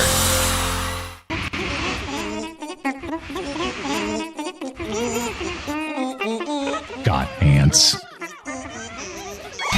For your best choice in pest control, call James Pest Management, 367-2007. Now I don't know what it's like to be. You don't know what it's like to be me. What if we're all the same in different kinds of ways? Can you relate? Can you relate?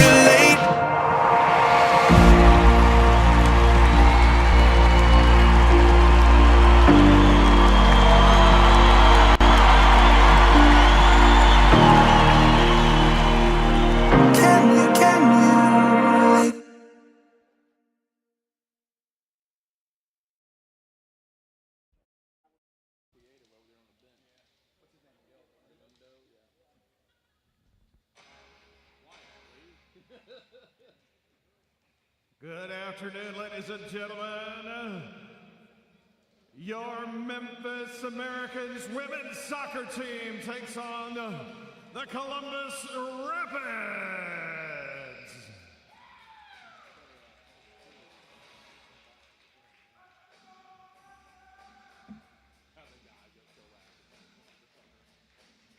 And now, ladies and gentlemen, let's meet today's opponents. Here are the Columbus Rapids.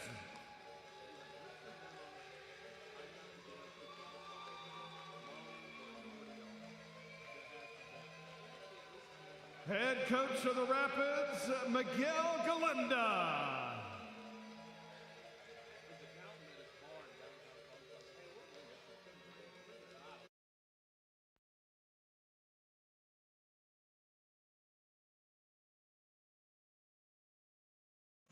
Well, 3-on-3 game while the defense makes a switch. Shot and a goal to the right side. Bruna Laria will get the first goal for the NISL women, and the Americans lead it by a 1-0 score. The CBU alum from Brazil puts the Americans on top. They running right after me. Cause I'm number one, so that means everyone come after me. I'm at the top and they pray that I fall. Call me LeVar, the way that I ball. They want a little, but I need it all, yeah. Had to finesse through the matrix, I'm here to take it. Beat all the odds like we just gambled in Vegas. We gonna make With the right foot, just pokes it over the head and follows with the right foot, wow. Part of the greatness. That's just a part of the greatness. Chasing the Benjamin Franklin, they was all waiting. I had to go out and take it. I had to go out and take it. Chasing the Benjamin Franklin, determination. That's just a part of the greatness. Ladies and gentlemen, get on your feet for your Memphis Americans. Midfielder number 9, Bruna Lira. Midfielder number 7, Alexis Cass. Forward number 2, 22, Ashley Jones.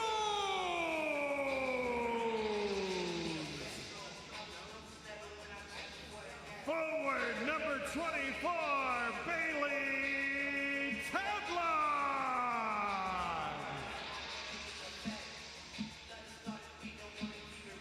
Midfielder, number 19, Tanya Crahan.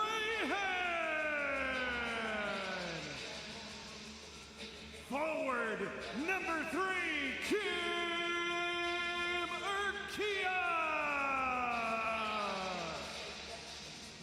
Midfielder, number 5, Lauren Odino-Drawn.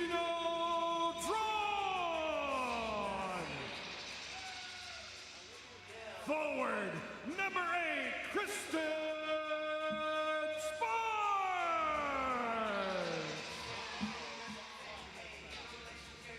Forward, number 15, Sydney Walker.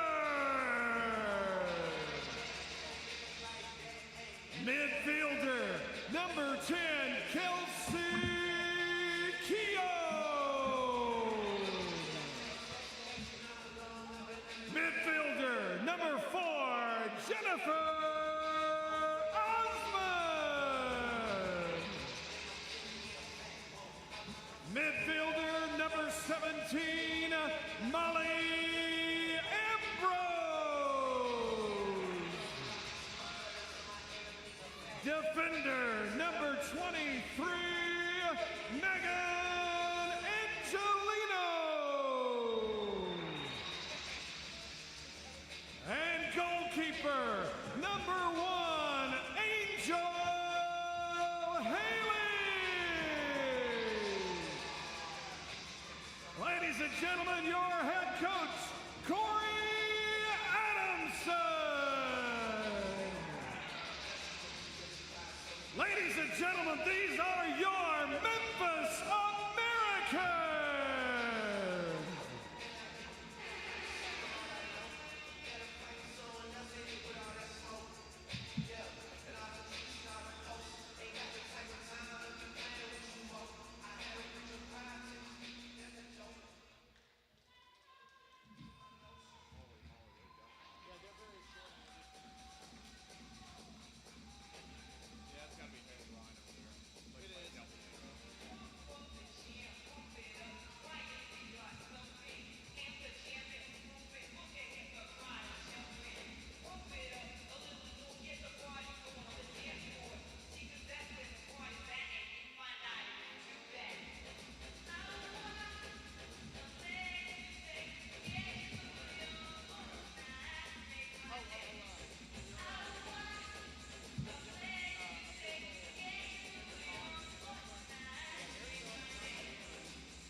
Welcome back to the Landers Center as we get set for game number 2 of our doubleheader between the Memphis Americans and the Columbus Rapids. I'm Jeff Freiber alongside Tim Van Horn as we get set for game number 2. The first place team, the Memphis Americans.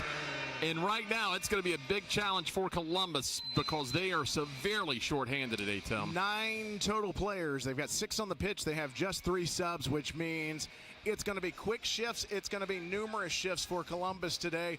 And on top of that, they don't have starting goalkeeper Bria Riancho, nor do they have leading points and co-leader in goals Olivia Gerald today. So they're behind the 8 ball to start off. Memphis, though, pretty much at full strength today. They've got everybody raring to go here at the Landers Center. So it'll be interesting to see how Miguel Galindo coaches this afternoon's game with Columbus. I would imagine a lot of dump and chase type of offense, and it doesn't make much of a difference right off the bat. 39 seconds into the match, and the Americans are on the board. Yeah, just like that, Memphis moves on. Bailey Tadlock, a recent pickup by Memphis. Here's the replay The ball laid off by Kristen Sparks. One touch with the left, back across the body. Tough save, no chance for Haley Ryan, far post. And Memphis just like that, leading Columbus by a score of 1-0. Well, it was just kind of alluding to Columbus never had a chance for a dump and chase offensively. Just this afternoon, basically what they're going to have to do, get the ball on the back line, just go long, run after it, and force Memphis to come back up the entire length of the field. Yeah, that's exactly what's going to have to happen. Here's Odina drawn. She's going to shepherd the ball. Have to battle for it there. Good job shielding it away so that Angel Haley could pick it up along the end dasher board as Bella Lalo came crashing in. Haley, the starter all season for Memphis, has faced just 37 shots, 9 goals against, a 1.72 goals against average, 29 saves. Saves a little over 78% of the shots against her this year. And the fact that she's only had to face 37 shots speaks volumes of the defense in front of her. It speaks to the defense, and it also speaks to the soccer IQ of this team. I think this is a very smart club.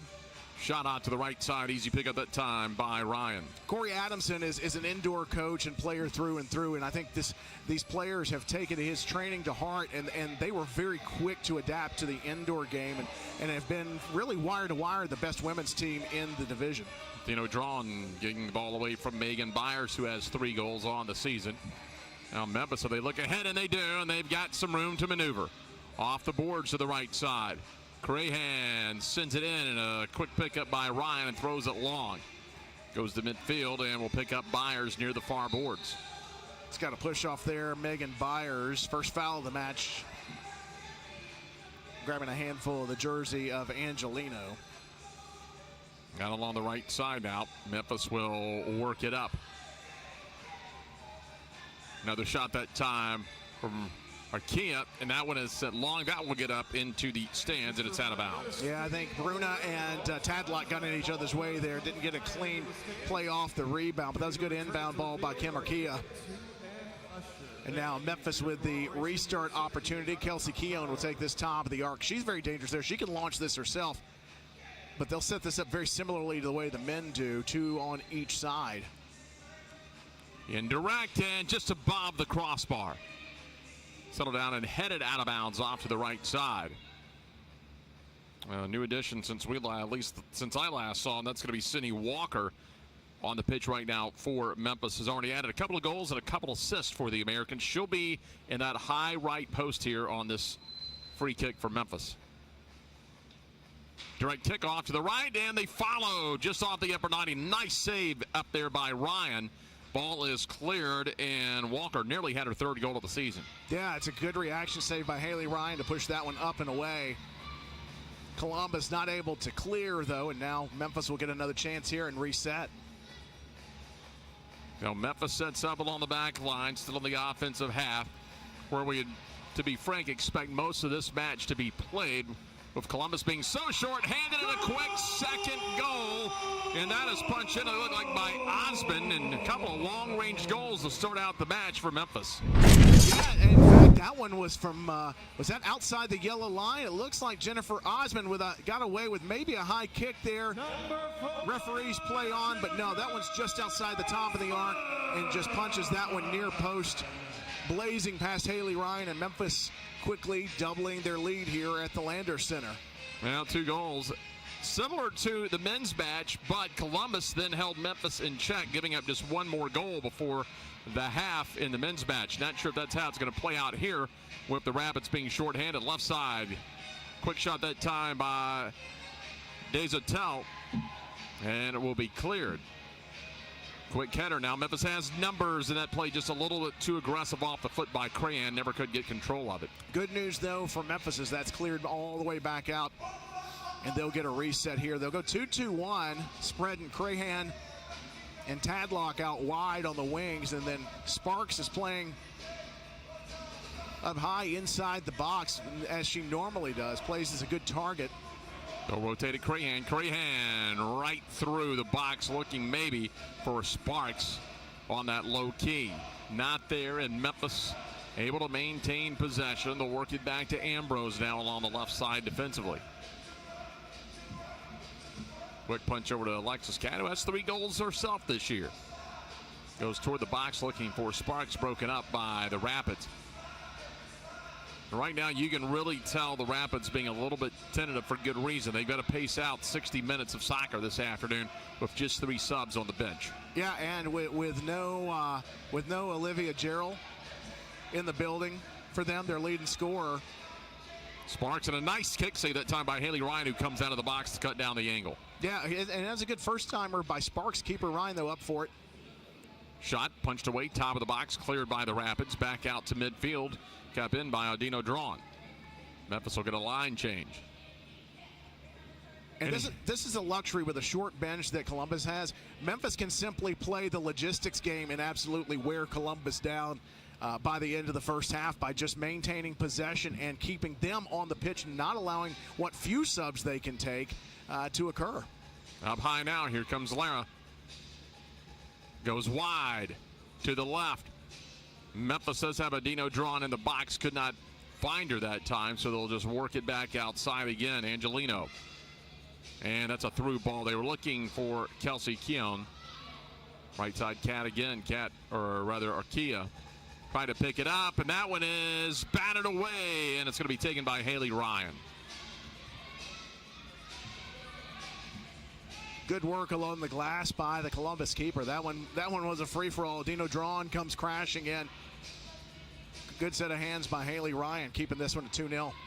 2 early goals by Memphis. Bailey Tadlock and Jennifer Osmond, bringing us to that 2-0 score we have early on here, midway through the opening quarter. That one threaded too by Arkia.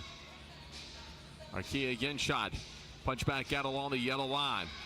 Columbus going to pack it in. Low the key, up high on the elbows, top of the key. Basically almost a zone type of defense here for the Rapids, being shorthanded. Pretty compact 1-2-2, trying to take the middle of the way and force Memphis just to play on the outside. Yeah, and Memphis seems to not be trying to force the issue too much at this point. Happy to just maintain possession. There's a foul. It's going to be the second against Columbus. You got Eric Phillips and Mike Mears on the whistle. You got Ron Ware in the box, the third official for this afternoon tilt. Second of 2, Memphis men victorious in the opener. Memphis men pulled within a half game of the Fayetteville Fury. Still sitting in second place, but just a half game out. Ball left with the left foot off the post, deflects wide to the right off of Sydney Walker. Walker trying to add her third goal. Yeah, and there's a foul by Bruna, so that'll be a restart for Columbus. But Sydney's thinking, what's a woman got to do to get a goal in this league? Because that one crashed on the corner of the near post and then just teasingly skirted all the way across the goal line back to safety. Well, Memphis will retreat in their defensive third. They'll get no pressure from Columbus again, being shorthanded. Through ball in the center. Memphis plays it wide to the right side. That'll be Walker. Walker has some room. Walker put it on at net. It was stopped, nearly deflected in. Oh, and Columbus can't get the clear that time left, and Memphis now leads it by a score of 3-0 as the Americans tack on yet another. Bruna does it again as she has perched herself in the box. Couple of opportunities by Sydney Walker. They wanted a handball. Sydney lets rip. The deflection right to Bruna's feet. She doesn't even take a second touch. She just fires for the gaping hole far post. Buries it 3-0 as the Memphis Americans cruising along here midway through the first period. 5th goal of the season for Lara. So you've got Tadlock, Osmond, and Lara. You got 3 different goal scorers early on in this match. Yeah, and it's going to be a chance really to see who can pick up some of the slack. Now, Ashlyn Jones, I have not seen her today. She's not dressed out for the game. She is in second. Yep. In the league, tied. She's in second behind the co-leaders Olivia Gerald and Carly Banks for most goals. She won't have an opportunity to pick up on that today as she is not here, but this does give several Memphis women an opportunity to show what they've got against this Columbus club. Crassus puts it down low, and Memphis buried in their own corner. It's going to be Ambrose goes along the board. They'll get out of the defensive third. Yeah, I think Ambrose was hopeful that one was going to get all the way to Haley, but she stayed with it smartly all the way and took care of it herself. Crossing pass out to the right side. They're looking for Desautel. And Memphis will get a clear down the field, and here comes Sparks. Sparks trying to get the takeaway, a one-on-one battle. They'll bring it back to Ryan. She'll clear it cross midfield. Quickly headed back in, and the Americans still have some numbers. Well, it will be an opportunity today if this match continues the way it does. Again, as we've said and we'll continue to say, Columbus only 3 subs. They are shorthanded. Maybe for Corey Adamson to run some of his second liners, potentially some of the extra players, and put them in for a few more minutes and get some mileage out of them this afternoon. With a deep bench and with a lead does come certain luxuries, and that's something to really eye on, especially as the game continues on. One thing Memphis needs to avoid here as we look at the foul situation, as Memphis has just 1 foul. One thing that they can avoid doing and shooting themselves in the foot is just stay out of foul trouble in this match and not give away a needless power play to Columbus to give them an opportunity to scratch one back. Well, there's a little spin move in the corner. She lost the ball. The Rapids now trying to get some sort of possession game going. That's good work by Angelino, forcing Columbus to expend some energy and still able to maintain possession. So the extra touch there, getting it away from Uliana. Dino Drawn quietly with 8 goals, 7 assists on the season. A one-timer and another goal, and the Americans put it on now. Kelsey Keon gets her 9th goal of the season. That's a beautiful turn and fire from Kelsey. The ball went to feet. Here's another great look. What happened here? Nice and easy from Bruna, and then boom, right inside of the right foot, buries it. Nice and easy for Memphis, and Kelsey extends the lead 4-0.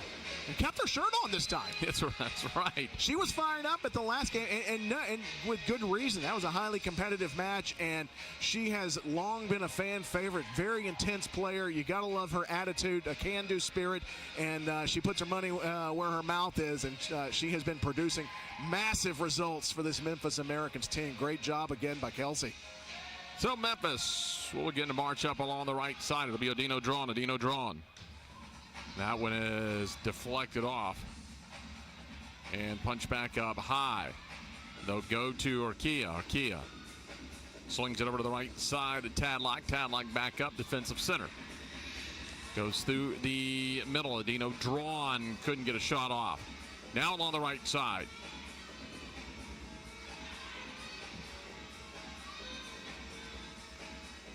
Now Columbus with an opportunity for a little bit of possession. It's going to be a run for DeSaute.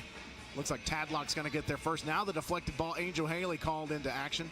A little contact there made, but she'll hang on to it. That's a good-looking goalkeeper kit. That black with it looks like stars maybe sublimated underneath. That's a good goalkeeper look. I don't know if they got any in the pro shop, but I'm down with it. Angel Haley out of South Haven High School here in South Haven, Mississippi. Well traveled though, Northwest Mississippi Community College, went down to Louisiana Monroe, ended up at Montvallo where she wrapped up her collegiate career. That one got punched out behind the penalty box. Under 3 minutes to go in the opening quarter, all Americans, a 4-0 Memphis lead.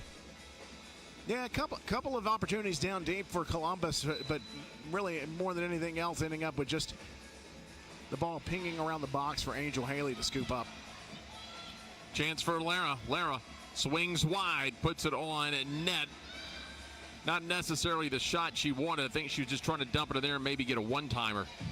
But nothing ever developed as Sydney Walker battles along the boards. Walker will work it back, and Memphis will get it to Cat, swing it over to the left side. They'll get a little bit of spacing here.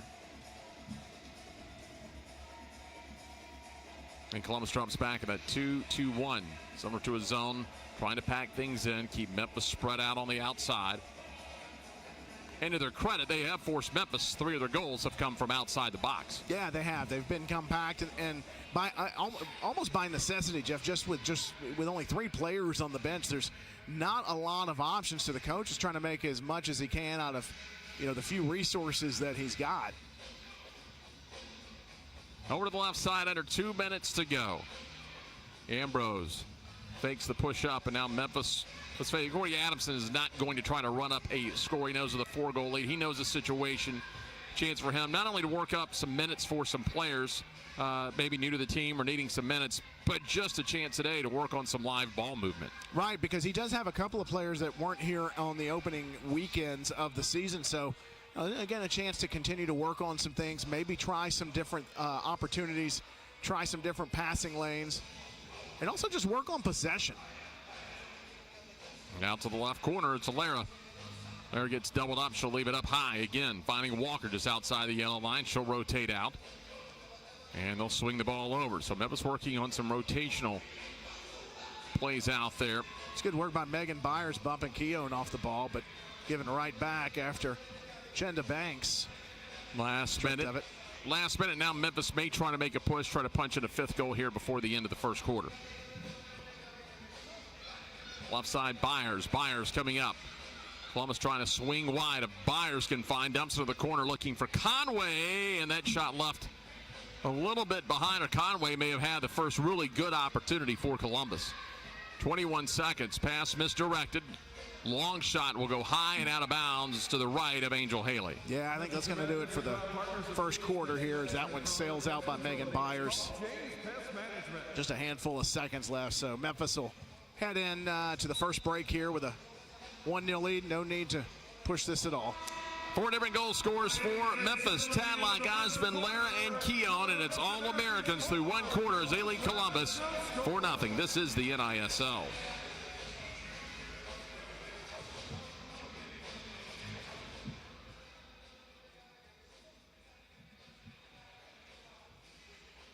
All right, ladies and gentlemen. I have, what's your name? Rosa. Y'all make some noise for Miss Rosa. She's going to answer the question, what Memphis American men's player scored the first goal of the season for the Americans? A, Corey Adamson, Mike Sheff, Dustin Hammer, or Joanne Lately? What's your answer? All right, she answered D. And she's correct. Ladies and gentlemen, make some noise for Mrs. Rosa. You win 2 tickets. Win 2 tickets, and there we are on the camera. It's a bad angle right there of us. But, hey, we're here, and she's our winner, Rosa. Good job, Rosa.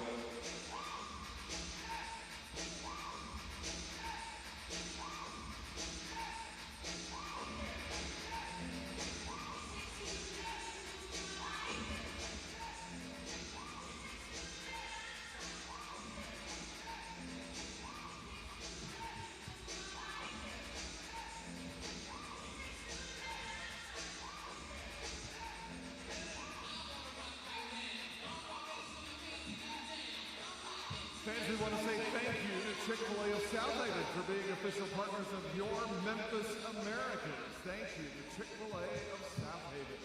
Don't forget Memphis Americans merchandise available for sale on the concourse behind Section 106, jerseys, t-shirts, and so much more.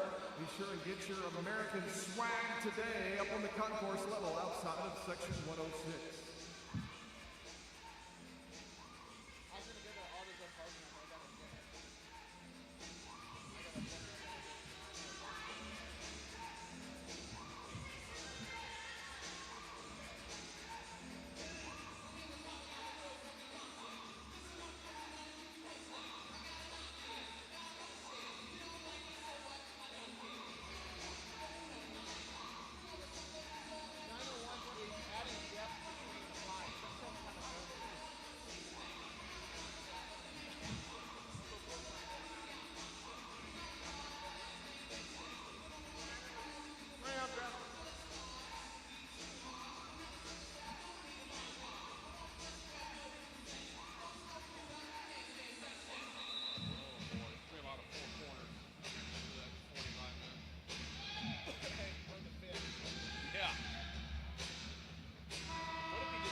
Fans, it's time for the second quarter of your Memphis Americans.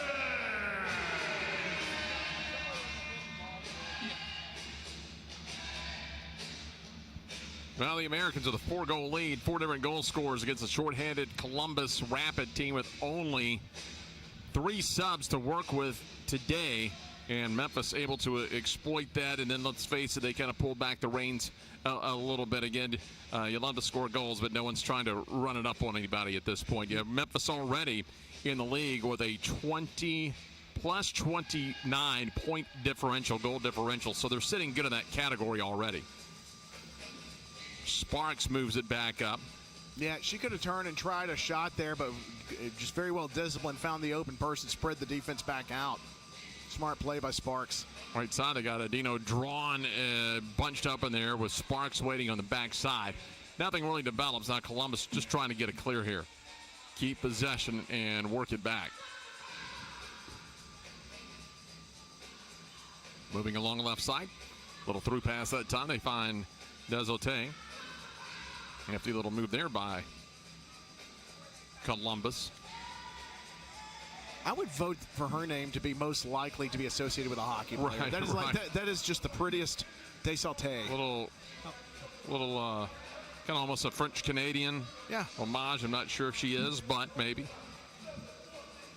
Adino drawn, just going to walk things up.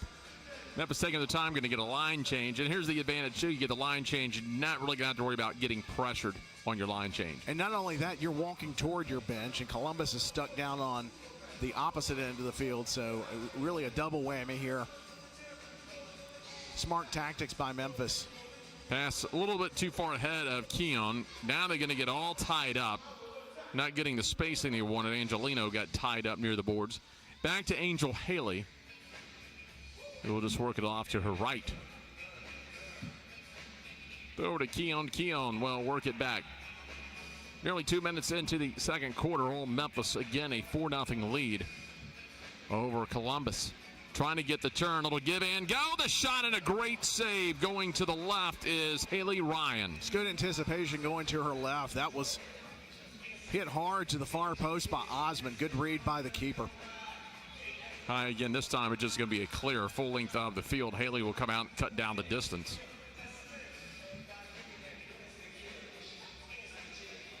Well, they'll switch out a little bit for Columbus as much as they can with 3 subs on the bench. Get a few pair of fresh legs out there. Tied up again, pressured by Lara. Well, clear deflected, unfortunately. Yeah, Kelsey. For the Americans, Kelsey got a face sandwich. Yeah, she got her bell rung there. She's stepping back to the back of the bench. Have a look at that. I'm sure she'll be back in a few minutes. Foul situation, Rapids with just 2, Memphis with 1, so nobody in particular trouble at this point. And Memphis has really been playing the possession game, a lot of keep away, and trying to assert itself at times at the top of the arc with Sparks or with Bruna. It's been a really simple formula from Memphis. That's one thing, Miguel Galindo with the foul situation and with the shorthanded bench. If you're shorthanded, a couple players, usually you try to make a match a little bit more physical, take the finesse away, cut down on the amount of steps you got to run out there and the distance you have to run, and worry about fatigue in the fourth quarter and get physical. But also with just 3 subs, you can't afford to be shorthanded much in this match. And not in your starting.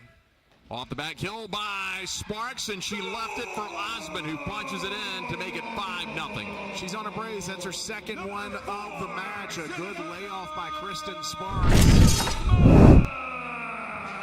The entry pass. And then just a simple light touch by Kristen Sparks off the bottom of her boot. And then Osmond finds a little bit of space, tucks it home, and 2. Now for Osmond, 5 for the Memphis Americans. And as you were talking about depth-wise with Columbus, not only do you have a short bench, but you don't have one of the 2 top keepers in the league in Bria Riancho here, nor do you have Olivia Gerald, who is the leading scorer in the women's division. So you got a lot working against you, but you know what? Here they are working their tails off, trying to make something happen in this match. Oh, there's a good step through by Sydney Walker. Walker 1-on-1. If she can win the foot race, she will not, and they're just ahead of her. But Sparks, a nifty little assist there on the goal. And for Sparks, that's her 3rd assist of the season. And that was the 5th goal as well. It's a good parry save by one of our fans on row F, too, to punch that away to protect the kids from spilling the nachos.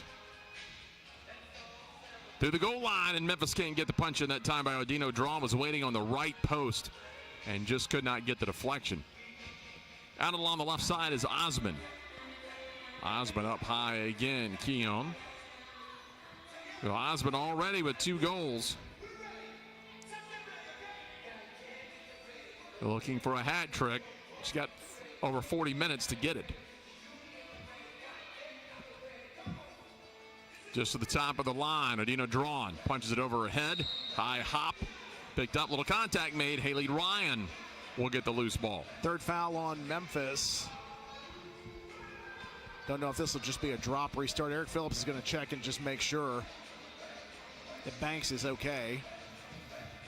So Osmond with a brace, a pair. Keown, Lara, and Tadlock. Kristen Sparks, a couple, well, Osmond's goal is going to go down as unassisted, but Sparks got an assist on the Tadlock goal to start things out. And there's a pickup by Haley. Now, technically, that was on goal. I don't know if they'll call that a shot or not. But if she doesn't stop it, it goes in. Hey, sometimes you got to save it from your own player. Sparks that time pushed out. Now along the left side, off with the off foot that time. Bailey Tadlock trying to get it on the outside of her right foot. Big contact that time. Nice play off the ball by Columbus. Headed. High hop and a little punch through that time, and it's going to be Tadlock with a goal, or second. Yeah, and credit to Eric Phillips, the referee. He let them play on. He said, "Hey, we're gonna let the adults play here." And then Tadlock comes flying in. Bottom of the boot is able to tap it home, beating Haley Ryan to the ball, and now you got a happy half dozen for the Memphis Americans as Tadlock gets on the scoreboard for Memphis. And we're not even halfway through the second period. Got a double brace going on with Osmond and Tadlock. Now the race to the hat trick. Just over 9 minutes remaining in the opening half of play.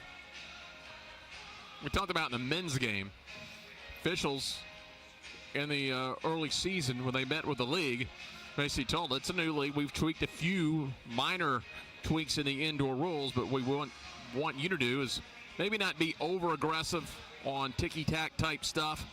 We want you to let this league play, and so as long as it's hip to hip, shoulder to shoulder, they're going to let you make some contact unless it's malicious. And really, in what we've seen so far this season, Tim, here at least at the Lander Center, as long as you don't get those arms extended, they're usually going to let you play on. It's a great strategy by the league too, Jeff, because people come out here, they want to see the game being played. They don't want to see 3 gazillion restarts as you have to back somebody off the ball on a foul. I mean, fouls are fouls, but yeah, they you know, it really has to be a foul pretty much for it to be called in this league. So letting the players play has been really fun to watch here in the NISL. Memphis will get a line change as Haley comes up a little bit. Angel Haley looking for that off the back of the head opportunity as she went deep into the box on that pass, trying to deliver it down low to Crahan. Or check that, that's Lara down there inside the box. Dino Draw now left side. Fakes right, goes left, flip the off foot, banks it off the boards, no one home to put it in. Cleared by the Rapids. Fans, don't forget the Memphis Americans will be back 2 weeks from today on the 19th. They'll take on the Rome Gladiators. You can get tickets now at memphisamericans.com. Group tickets, also those Chick-fil-A 4-packs too. 4 tickets and 4 combo meals from Chick-fil-A. Also check out, that's when the next youth clinic will be that weekend as well. So go to memphisamericans.com, memphisamericans.com, and check it out. Lara gets it back to Haley, swings it over just to the left side. Lara now will walk it into the middle. Dino Drawn comes back out to help her out. Meanwhile, the other 3 move ahead. So they'll slowly bring it up. A little bit of an overshot that time, looking deep to Tadlock. Off the boards in the clearing pass. Cut off of a header. Now quickly is Lara. Lara just drops it back now to Haley.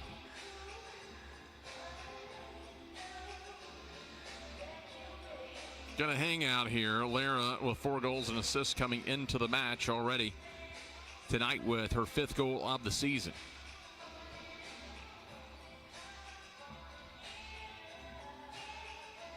Through ball off the heel that time. It's Walker, sends it toward the corner. And again, Bailey will come up. Haley Ryan will come up. Punches it loose just to clear by Columbus. Really Not much else Miguel Galindo can do with the shorthanded bench than really what he's doing now. Yeah, and at this point, when you're down 6-0 and you've got a short bench, you're not going to see that much. You'll see a little bit of pressure from time to time right there, but most of the time, you're not going to see Columbus expend unnecessary energy up high. They're going to stay close to the goal if they can.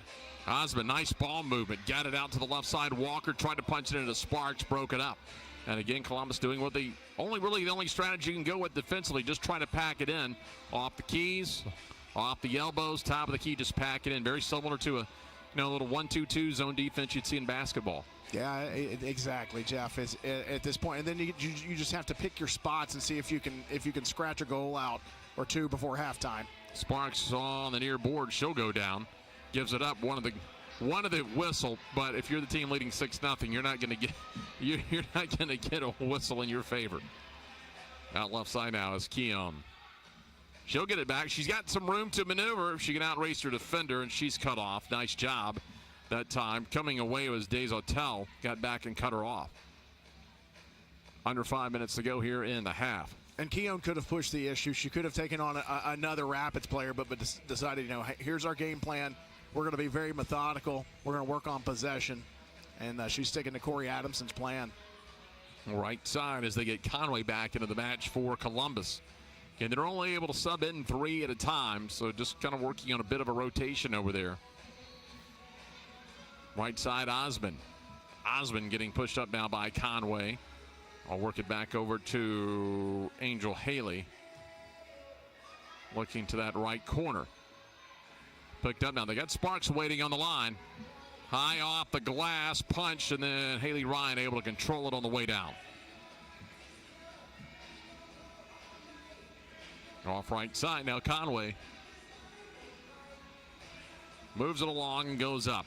Good job of breaking the lines by Columbus. There's Keown right in the middle of the pitch to harass again, but Columbus feisty here on their push back up the pitch. A little bit of spell possession here. See if they can make something out of it, Jeff. Pass through traffic that time, trying to get something going and nothing doing. They pass right to Memphis. Columbus 4-8-0. They're in third place, 6 games out of first. They're a negative 18 in their goal differential. They've lost 3 straight. It would take something monumental not to stretch that into 4 this afternoon. Yeah, it's going to take a Herculean effort for sure.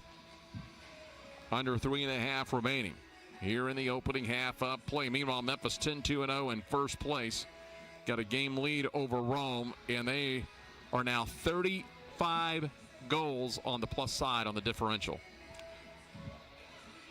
Well, the key for them is over the next few weeks is to continue to work on possession, continue to keep on keeping on, because it's all going to come down to that first weekend in April in Fayetteville, as the NISL will have a playoff weekend. All 4 teams in both divisions will play on the first day, and then on day 2, they'll have the championship days. They'll also have award ceremonies there as well, and you can buy a 1-day ticket or a 2-day ticket to get into every single game. It's an indoor soccer fan's dream. That's coming up in Fayetteville. You can go to NISLpro.com. That's NISLpro.com and find out more. Here's Bailey Tadlock. She'll bump Banks off of the ball, and Memphis, again, in no major hurry here.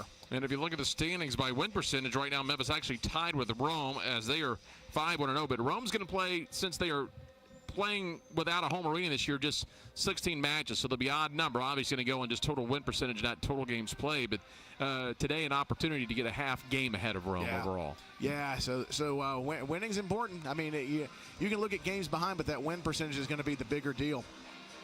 Off the head into the left corner.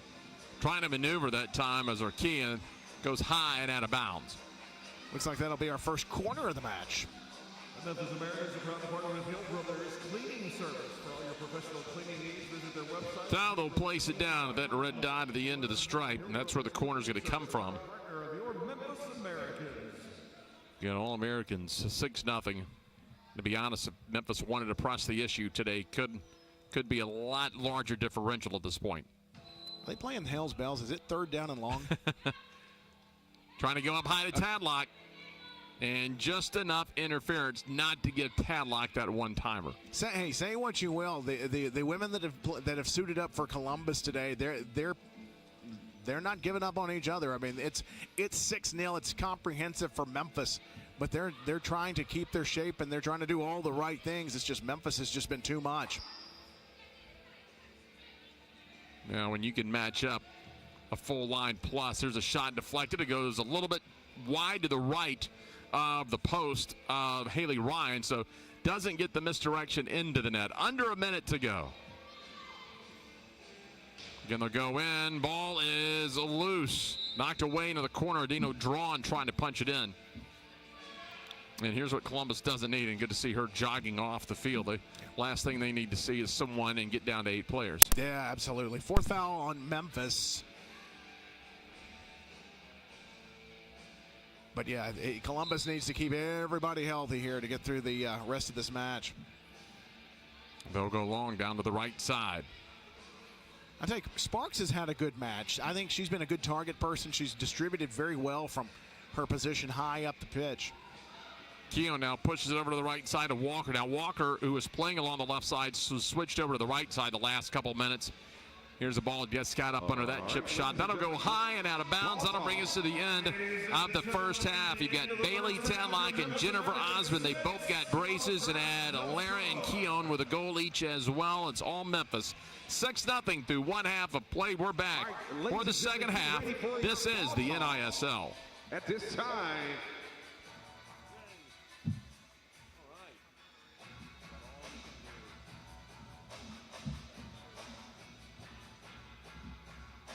we had a lucky winner to win on last week.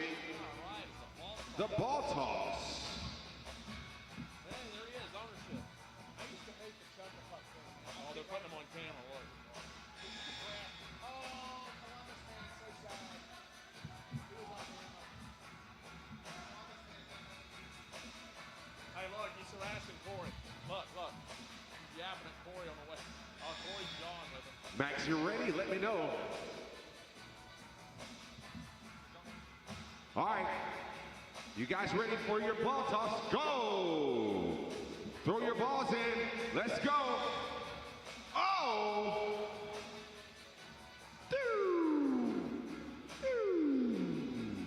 Uh-oh. Got to get a lucky bounce.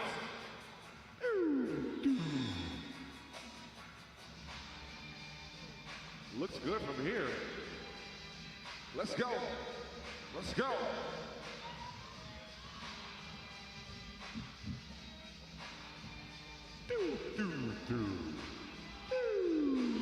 Uh-oh. Oh, he almost got it.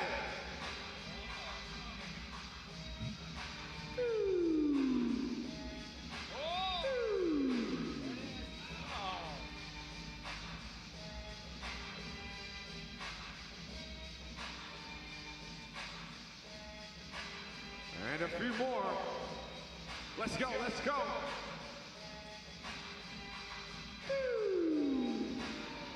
Oh.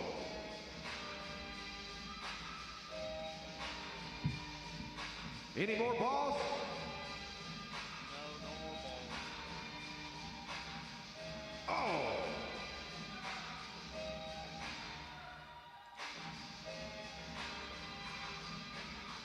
Oh.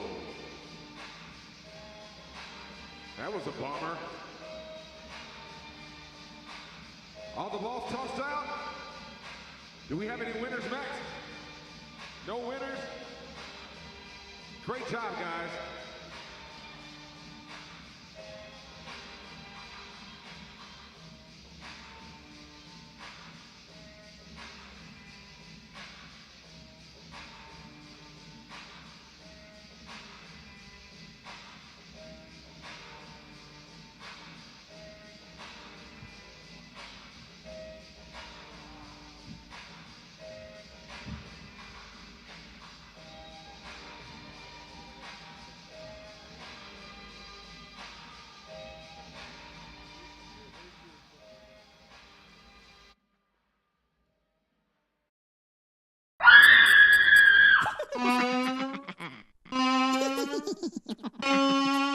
Got spiders?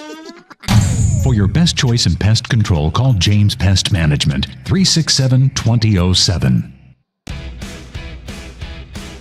Grab your Mickey ears and get ready for the ultimate Disney party, filled with all your favorite Disney friends from Toy Story 4, Aladdin, Beauty and the Beast, and more.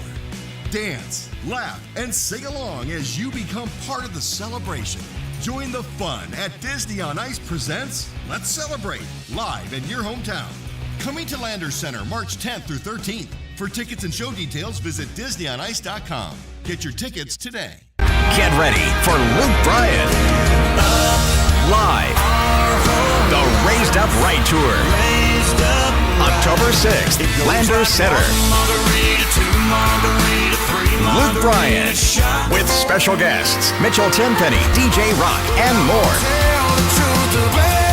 Tickets are on sale now. Get tickets at Ticketmaster.com.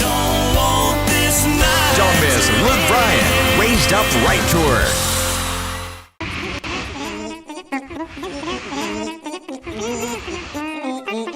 Got ants? For your best choice in pest control, call James Pest Management, 367-2007. Now I don't know what it's like to be. You don't know what it's like to be me. What if we're all the same in different kinds of ways? Can you relate?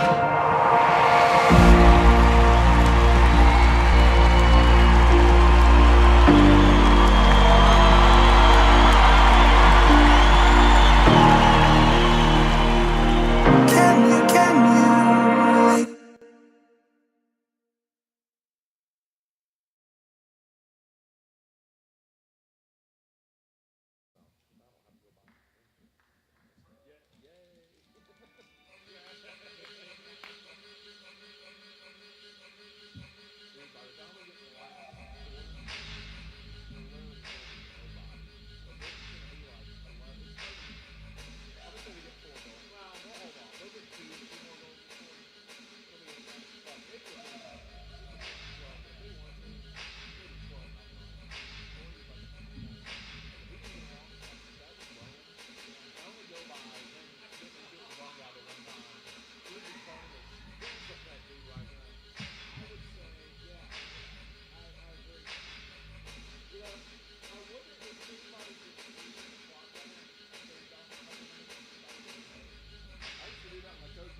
back to the Landers Center as the Memphis Americans flexing their muscle this afternoon. Shorthanded Columbus team, not to make light. They're playing with just 3 subs a day, doing what they can do, playing basically a 2-2-1 in front of the keeper, trying to pack it inside, trying to keep Memphis wide. But to Memphis' credit, they've made some long-range goals today. Yeah. By the way, this is my friend Jeff Brightwell. I'm Tim Van Horn. For those of you that have wondered what we look like, that's why he's on play-by-play. Which you didn't know at this point. Yeah.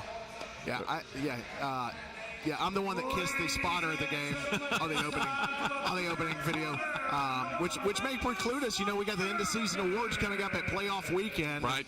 We are trying to vie for our spot for broadcasters of the year, and sorry if I get us dinged for kissing on Kiss Cam, our spotter. But here we are, Memphis in control of this one in the first half, and full credit to Columbus because there's only 3 on the bench right now. They don't have Olivia Gerald. They don't have Bria Riancho.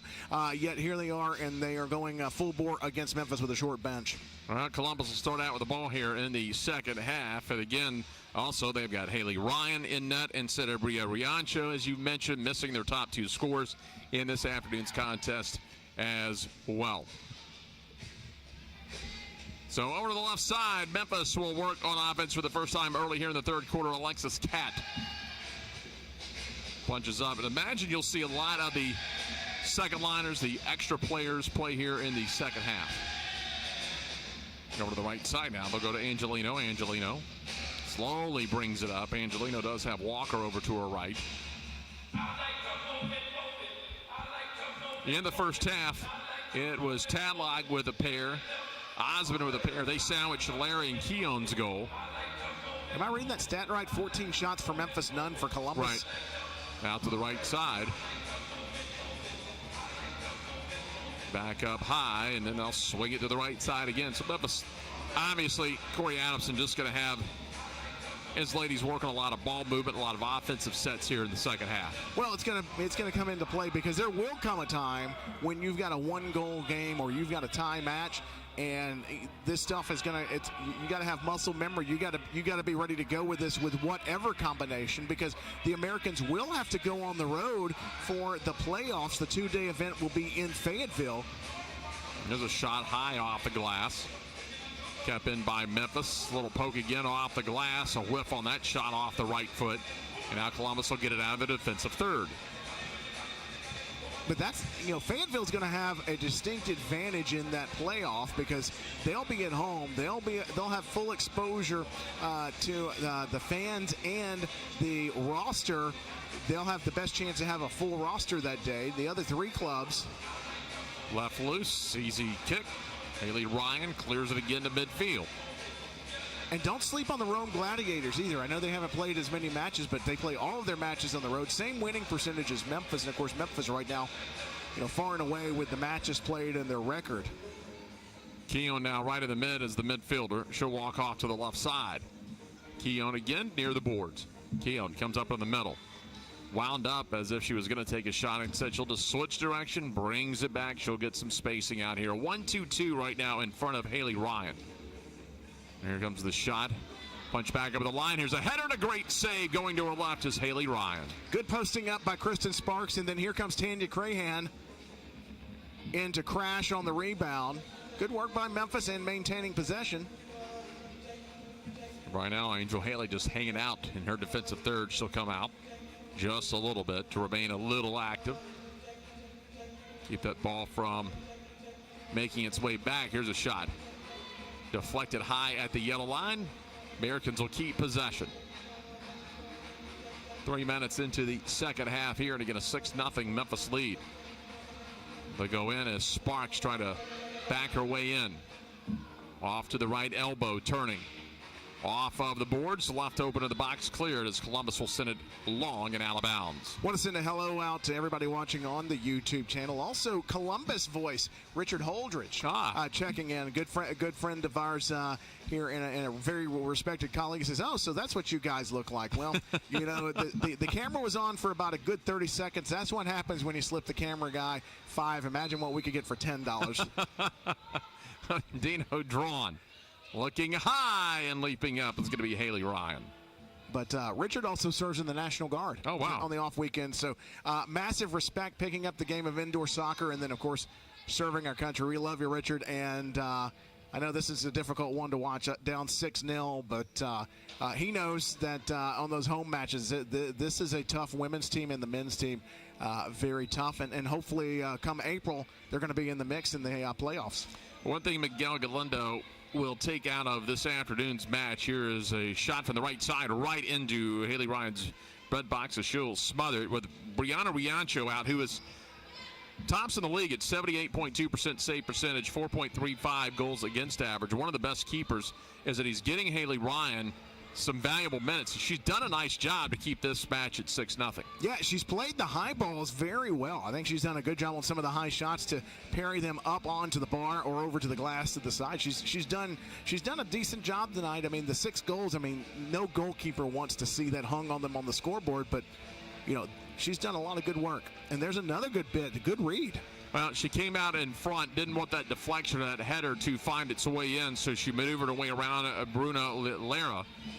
Picks up the ball and able to get a little bit of a clearance here as Memphis will slowly again bring it right back up. Now looking forward, what we're looking for is the matchup between Brianna Riancho and Angel Haley today, but without Riancho, again, Haley Ryan getting the minutes between the pipes today for Columbus. Well, we didn't get Olivia Gerald and Ashlyn Jones either, 2 of the top scorers.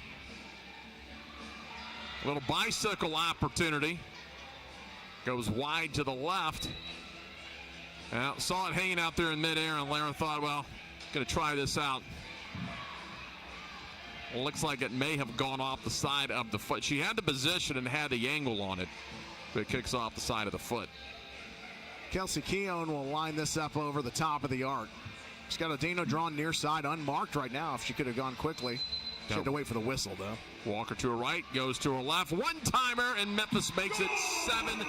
And again, that is going to be Osmond. So Osmond in the race to the hat trick will just edge out Bailey Tadlock sitting there with the brace. That's a terrific finish for the Memphis Americans. They're in 7th heaven now as an easy layoff by Kelsey Keown. The weight of the pass was just perfect, as Jennifer Osmond was able to drive that one home up high. No chance for the keeper. There's a quick response by Columbus, but Angel Haley ready there to snuff it out if it goes high. Well, they worked high off the glass, couldn't get the angle. Osmond assisted by Keown, so Keown today a goal and an assist for her efforts. Under 8.5 minutes remaining. Let's take another look. Yeah, the way she lined up over this it was just a nice and easy pass over to the near side, and easy does it for Jennifer Osmond. Good look at the goal. Off to the right side is Haley Ryan. She'll knock it down. Off the boards to the right side. Memphis presses the issue just a little bit. From the yellow line, it's going to be Walker maneuvering with the ball. Sends it back on the defensive back to Alexis Cat. Cat goes left side toward the boards. It's a good touch by Keown to flick that off the boards over to Kristen Sparks. Walker now again back up high to Cat. Works it to the opposite side. Angelino back over right side. Cat. They'll just work that back line right now. A concern if you're Columbus here is as the match goes on, as you get exhaustion, what you'll see is the defense, while they'll try to keep their shape, just being a half step off is going to make a big difference. Just over the crossbar. Can't get the return. Angelino will get it just outside the yellow line. Memphis will punch it right side of the boards. It'll swing around, touched out of bounds. Sparks is trying to give it chase. That'll be out of bounds, and that'll give Memphis a chance to get a full line change. Meanwhile, Columbus will get as much as they can. They'll switch out too. I think Kelsey Keown will take this again. Have you seen her social media? She has one of the best social media platforms. Her Instagram's pretty awesome. She takes some sort of martial arts. I don't know if it's jiu-jitsu or judo or whatever, but I think she's actually destroyed a cantaloupe on a volley. She'll go directly on that on the upper 90. Caught the corner. Still loose. It's going to find its way in. And the last to touch it is Lauren Odino Drawn. And Odino Drawn add her to the list of goal scorers this afternoon. The original ball up high, but then Odino Drawn able to just a glancing blow to the ball, getting it past Haley Ryan, just the misdirection enough. for the 8th goal of the match for the Memphis Americans. 5th goal scorer of the match. Odino Drawn is on the board along with Lara, Keon, Osmond, and Tadlock. Osmond with a hat trick, Tadlock with the brace. And if you're Corey Adamson, you're happy with the variety of goal scorers today, too. Long and right into the hands of Angel Haley. 6.5 minutes remaining here in the third quarter. Again, Odino Drawn will jog it up. Sends it right side, and we'll see Crahan with the ball. Maneuvers one-on-one. Did she just juggle that? Just juggled it, put it in, trying to get a one-timer from Lara, but it was Haley Ryan taking it out of midair.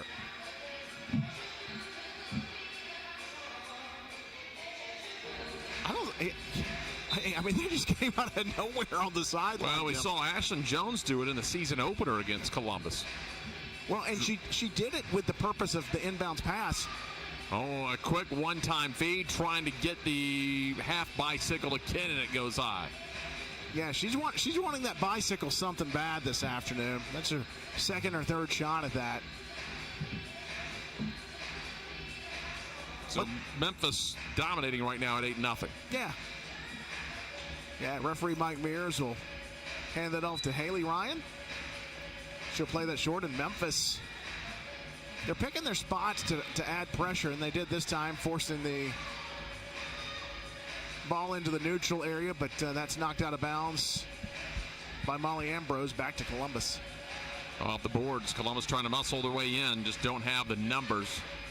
Push back now, a long shot. Oh, it's got the distance, not the angle. That could have been center. Was hoping maybe to deflect something off the top of the boards above the goal and maybe just get a friendly Columbus bounce. Get something, anything, just something for this afternoon.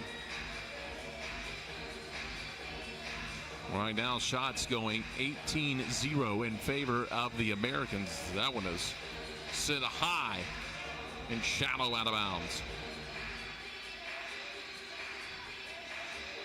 Memphis getting another line change. They'll get 2 fresh bodies in there right now, 4 relatively fresh. New sets, but fatigued sets of legs out there for Columbus. Yeah. Oh no, and here's maybe the challenge of the game is for the fan to get the ball back over the glass. Doesn't have the angle. She needs to move 1 row up and will have the angle. I think if she turns backwards and yeets it over backwards, I think that's the way you do it. There you go, a big round of applause from the crowd. All right, corner, another set piece for Memphis. Was that the appropriate way to use that? Yeah, I think for yeet. Second person through, hard off, and that was Tadlock, and finally Garams into the hands of Haley Ryan. Tadlock off to the right side. Going to Odino Drawn. 3.5 minutes remaining here in the third. Now Memphis is going to move a half game ahead of Rome today.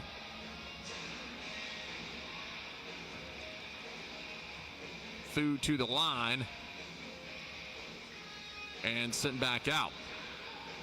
Just no numbers right now. And here is Walker. Walker turns. Trying to go into the box. Looks like Memphis is working, when they do get possession, they're working on the long inbounds ball from the back. The last 4 or 5 trips down, they've gone to the air to try to make something happen just for variety's sake. And I think this is an instructional time for Memphis here with under 3 to go in the third period. But the last 4 or 5 times, they've went for a high entry ball, whether it be to Sparks or to Bruna. And again, looking for the bicycle and hit it right into her face. So push back outside. Well, Memphis is obviously, they know the situation today, working on more shape, working on more ball movement, offensive sets. And here's a shot punched away that time out to the left side by Haley Ryan. This is not the normal style. Corey Adamson teams where you watch his men or watch the women's team here, usually a much more aggressive as it is. Crassus goes down, took one off the right shin. Corey Adamson likes to play He likes to be aggressive, move it up, go into the corners, work on deflections, likes a quicker pace game. But as you mentioned, there's going to be a time, whether it's in the regular season, back out of the year, or in the playoffs, someone's going to be able to stall Memphis, and they've got to be able to work on their formations and their ball movement. Today's a lesson in adaptability. I think you're exactly right, Jeff. This is when you get into a tight match, what do you do? How do you adjust? So it'll be Haley Ryan who sends it down the near boards. Turns it over quickly, and here comes Rakia. Kea went out to the left side. No one there. Sparks will have to give chase. Contact made as they send Sparks into the boards. Back out right side now is going to be Osmond. Looks to Sparks. Rakia Sparks off the toe. Smart play by Tadlock to shield the ball. Just reset. Try it again, and also notice, Jeff, it stretches Columbus out again, whether they know it or not. Now there are big gaps in plenty of passing lanes for Memphis. Sparks is going to post up about 5 feet in front of the net, so the shape has gone from basically a 2-2-1 from the back line, packing into the middle and forcing Memphis to go wide. Now it's just kind of all out of sorts. It's almost a 1-1-2-1. And as you mentioned, gives a lot of space for passing and maneuverability for Memphis. Columbus will get a clean clear that time, at least to midfield, before Cat collects it. 30 seconds to go. Yeah, one more chance to see what Memphis can do, or maybe they just run the clock out here. Now to Angel Haley. Over to the right side now, Osmond. Looking for Sparks for a header, and Sparks pushed out that time by Haley Ryan. 10 seconds remaining here in the third. It is all Americans. And that will end the first half. That'll kill the remainder of the clock as Memphis adds to their lead a couple of third quarter goals, and it's 8-0 Americans. We're back to the fourth quarter after this. You're watching the NISL.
Now I don't know what it's like to be.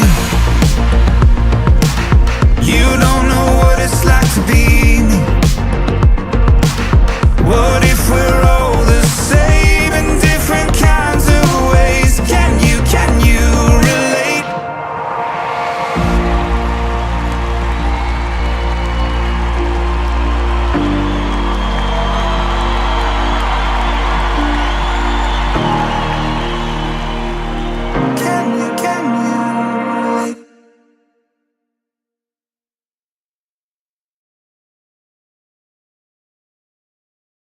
Fans from the Memphis Americans would like to wish a happy birthday to Jennifer Hinkton. Happy birthday, Jennifer Hinkton, on behalf of the Memphis Americans.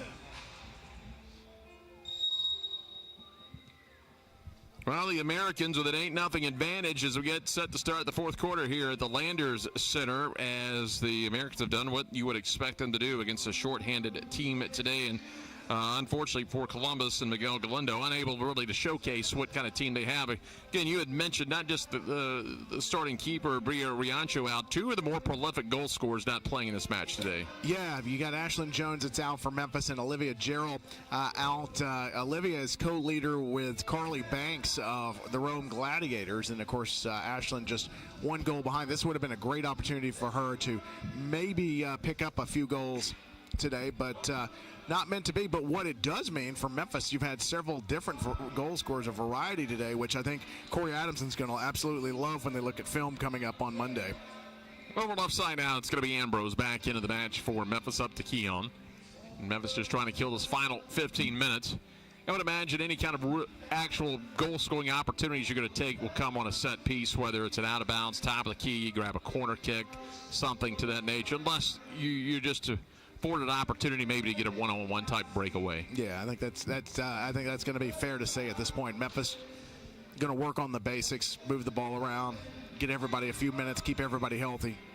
Crahan, Adino Drawn, they're just working a little three-person weave along the back line. As they'll come back out, and Adino Drawn will stall it out on the left side, back up high now to Angel Haley. So again, Memphis will be a half game ahead of Rome by win percentage after this afternoon. Their goal differential now up to a plus 37. Out to the left side, coming off that sweep of Fayetteville where they won 7-3 and 2-1. Last one against Columbus, and this is the difference. Columbus at full strength. It was just a 3-2 win in the last time they played this Rapids team. Yeah, it was a totally different game. Today it's just knocking around. They're having a kickabout right now, and Columbus not biting. It's almost kind of a mutual. One-timer Sparks double teamed. It's a good pullback by Columbus to get out of danger, at least momentarily.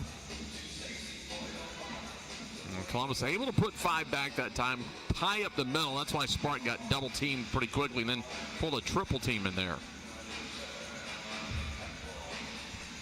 Did I just hear muskets? Did we speak? We didn't even talk about the Civil War convention that they were having in the Landers Center at the convention area. Heavy artillery outside. Apparently the reenactment has begun. We heard a big thud out behind us. On the left side is Cat. And now back to Cat up high at midfield. I don't know who shot first. Here's a Walker right side. I know Han Solo shot first, right, but I don't know about the reenactment today. Over left side now, Cat will go all the way back to Angel Haley.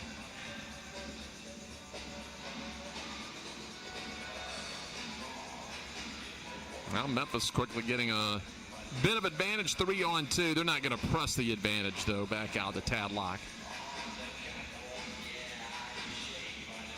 Fouls, by the way, Memphis with 5, Columbus just 2. So no reasonable threat at this point to think anybody's near a team 2-minute penalty. Official numbers in this match as well, 21-0. So even though Columbus has got a couple shots toward the net, no official shots on goal tonight.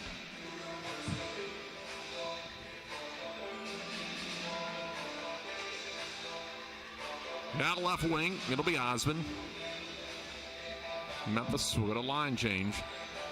Columbus, unfortunate for them, will just have to sit and wait, unable to get a switch at all. Here's a long clear, and Columbus still unable to get any fresh pairs of leg. Now they'll get a couple of switches over there. That would have sent toward the penalty area. Left wing Crahan drops it back off. Osmond back to Crahan. Now you're seeing what you thought you would see in the fourth quarter, Tim, when you talked about just 8 players ahead of the keeper dressed out today. That means 3 subs, fatigue setting in, spacing getting a little bit wider for Columbus, failing to see maybe one person get back defensively, just a half step behind. Probably pretty spent now, 40 or 50 minutes into the 60-minute match. Yeah, at this point, the clock running is going to be the friend of Columbus. Here's a restart, though, an opportunity for Crahan. She's been known to lift one high. Sends it right side with the left foot, and that is punched back on the Adino drawn opportunity. Full clear all the way back to Angel Haley. I'm thinking if I'm Columbus, the only chance would, I mean, let's face it, real chance for a goal with Haley playing up if you get to the defensive side. And it's going to be difficult if you're in your defensive third because you don't want a two-line pass over the yellow line. But I guess if it goes untouched, if you can somehow clear it over Haley's head, maybe you pick up a goal the full length of the field. That may be your best opportunity. You take it any way you can get it this afternoon, that's for sure. Just over 9 minutes to go. Adino drawn to the right side. And they just play back to Haley. Memphis and Corey Adamson dressing just the one keeper this year, Angel Haley. Unfortunately, doesn't have the opportunity to have a backup keeper to get some minutes tonight. Yeah, I asked him recently, who's the backup keeper, and he said Angel Haley. There you go. So, don't get hurt. 8:50 remaining. Who's your other keeper? A cardboard cutout of Angel Haley. There you go. And Adino drawn, just waits in that center circle.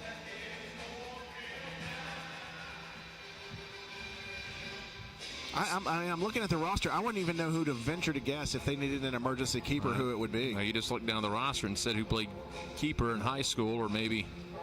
Look who the next tallest player is. Right. Who moves well laterally? You're it. Alexis Cat, maybe. Yep. So the Americans going to win today. They've got this one in hand, just trying to finish out the time. In fact, the next home match is the next match overall for the Americans when Rome's going to come to town for back-to-back days, a Saturday afternoon and a Sunday afternoon game each day. Meanwhile, Columbus Rapids, who will have a week off, and they are going to face Fayetteville. That'll be their next match. 7:35 to go. Columbus into the offensive third briefly. Trying to get some sort of deflection off of the boards into that far corner.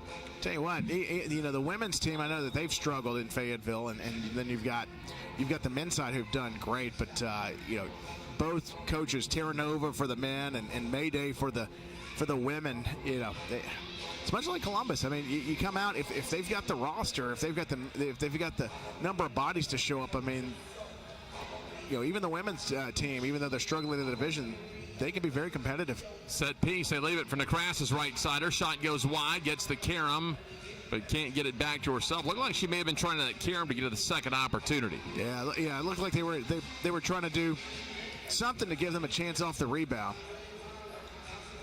High off the boards along the left side. Too many red shirts there as Sparks will send it just outside the defensive third. Columbus trying to ramp it up a little bit. Just one last hurrah to try to punch one in before this match ends.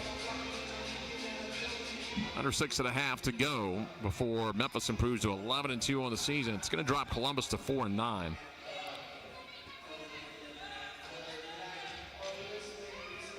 So Kristen Sparks makes her way downfield as Memphis begin to walk it up. Angelino gives it over to Tadlock. So Memphis will get a switch. Sparks waiting down in the box. That's where she'll post up back toward the net. And Adino drawn. As fast and furious to start the match. Just 42 seconds into the match, it was Tadlock. A couple minutes later, Osmond. 2 more goals in the first quarter by Lara and Keon. The Americans added 2 in the second. Osmond and Tadlock. It gets into Sparks. Sparks had it punched back away. Then in the third, midway, Osmond gets the hat trick. Adino drawn gets her first goal of the match. That brings us to the 8-0. Off the head and high, but the crossbar and out of bounds off of Sydney Walker.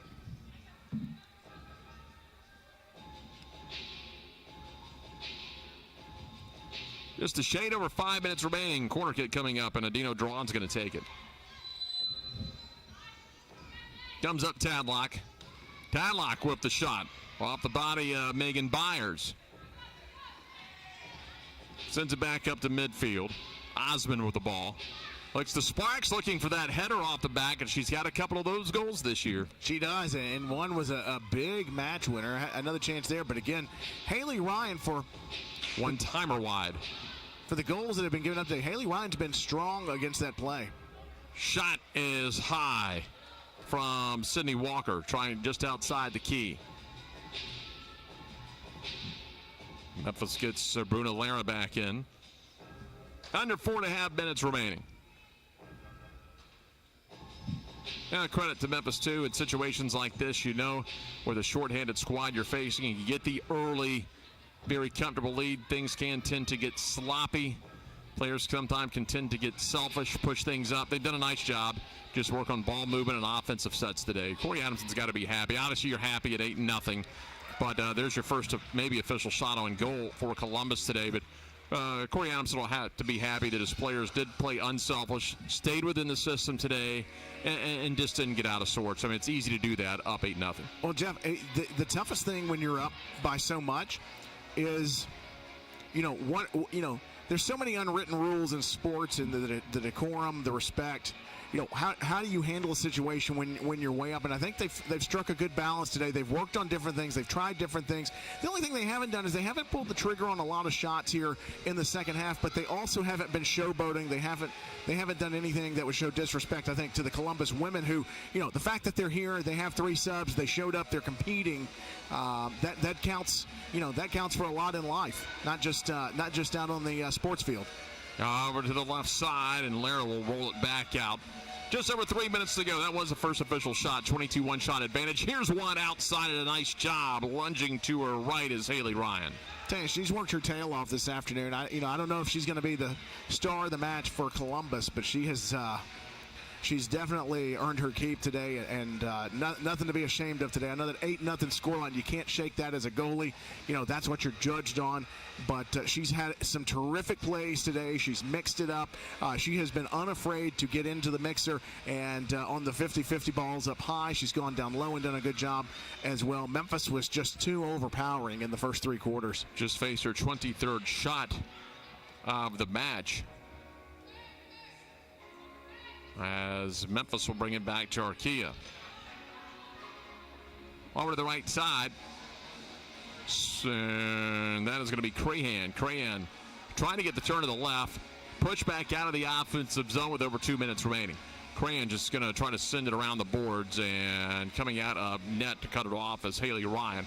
Clears it to midfield under 2 minutes to go. Oh, that's your first big mistake defensively. Too soft of a pass, and Columbus very close to having an opportunity. And now they're going to get a whistle, and they're going to get a free kick inside the Memphis zone. Free opportunity here. That'll be 6 fouls against Memphis. But I mean, we're down to about 1 minute and 30 some odd seconds left in the match, so I don't think that's going to be a factor. But what can be a factor is DeSautel lining up over the ball. Leaves it to go upper 90 to Byers. It's too high, a little too far, that upper 90. Under 1 minute 30, trying to press just off to the right of Angel Haley.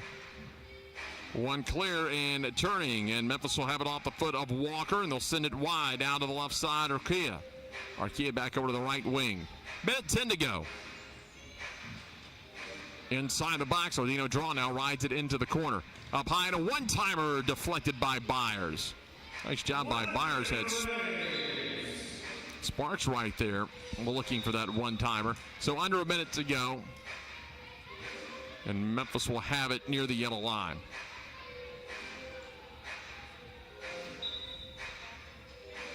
They'll bring Angelino over. She'll go high off the upper 90. The follow no good. Header is over to the left side. They'll get tied up. Loose ball in the corner. Empty net now. Haley Ryan recovers. Send back into the middle third of the field with 30 seconds to go. Now Memphis a 3-on-2. They've got numbers. They'll send it on net, and a nice job diving to her right is Haley Ryan. That's good soft hands as she was able to go low and hang on to the ball. 15 seconds, maybe the last shot you see the match, at least from Memphis, as that will make its way out of bounds, and that should kill the last 8 seconds of this match. Well, when you come in shorthanded, Memphis knew their overpowering offense probably would have a good day today, and they take care of business. Osmond gets a hat trick, Tadlock gets a break, and Memphis moves a half game ahead of Rome on that win percentage right now, first place all alone. Yeah, Memphis getting the job done today. It's exactly what you would expect it to be, a road match, shorthanded. All the cards were in Memphis's favor, and they did the business. You still have to go out for 60 minutes and do that. They did that. So well done by Corey Adamson's team, and they did it without Ashlyn Jones. They spread the love out today, and Osmond was fantastic. Not much work for Angel Haley to do today, and you like days like that. Yeah.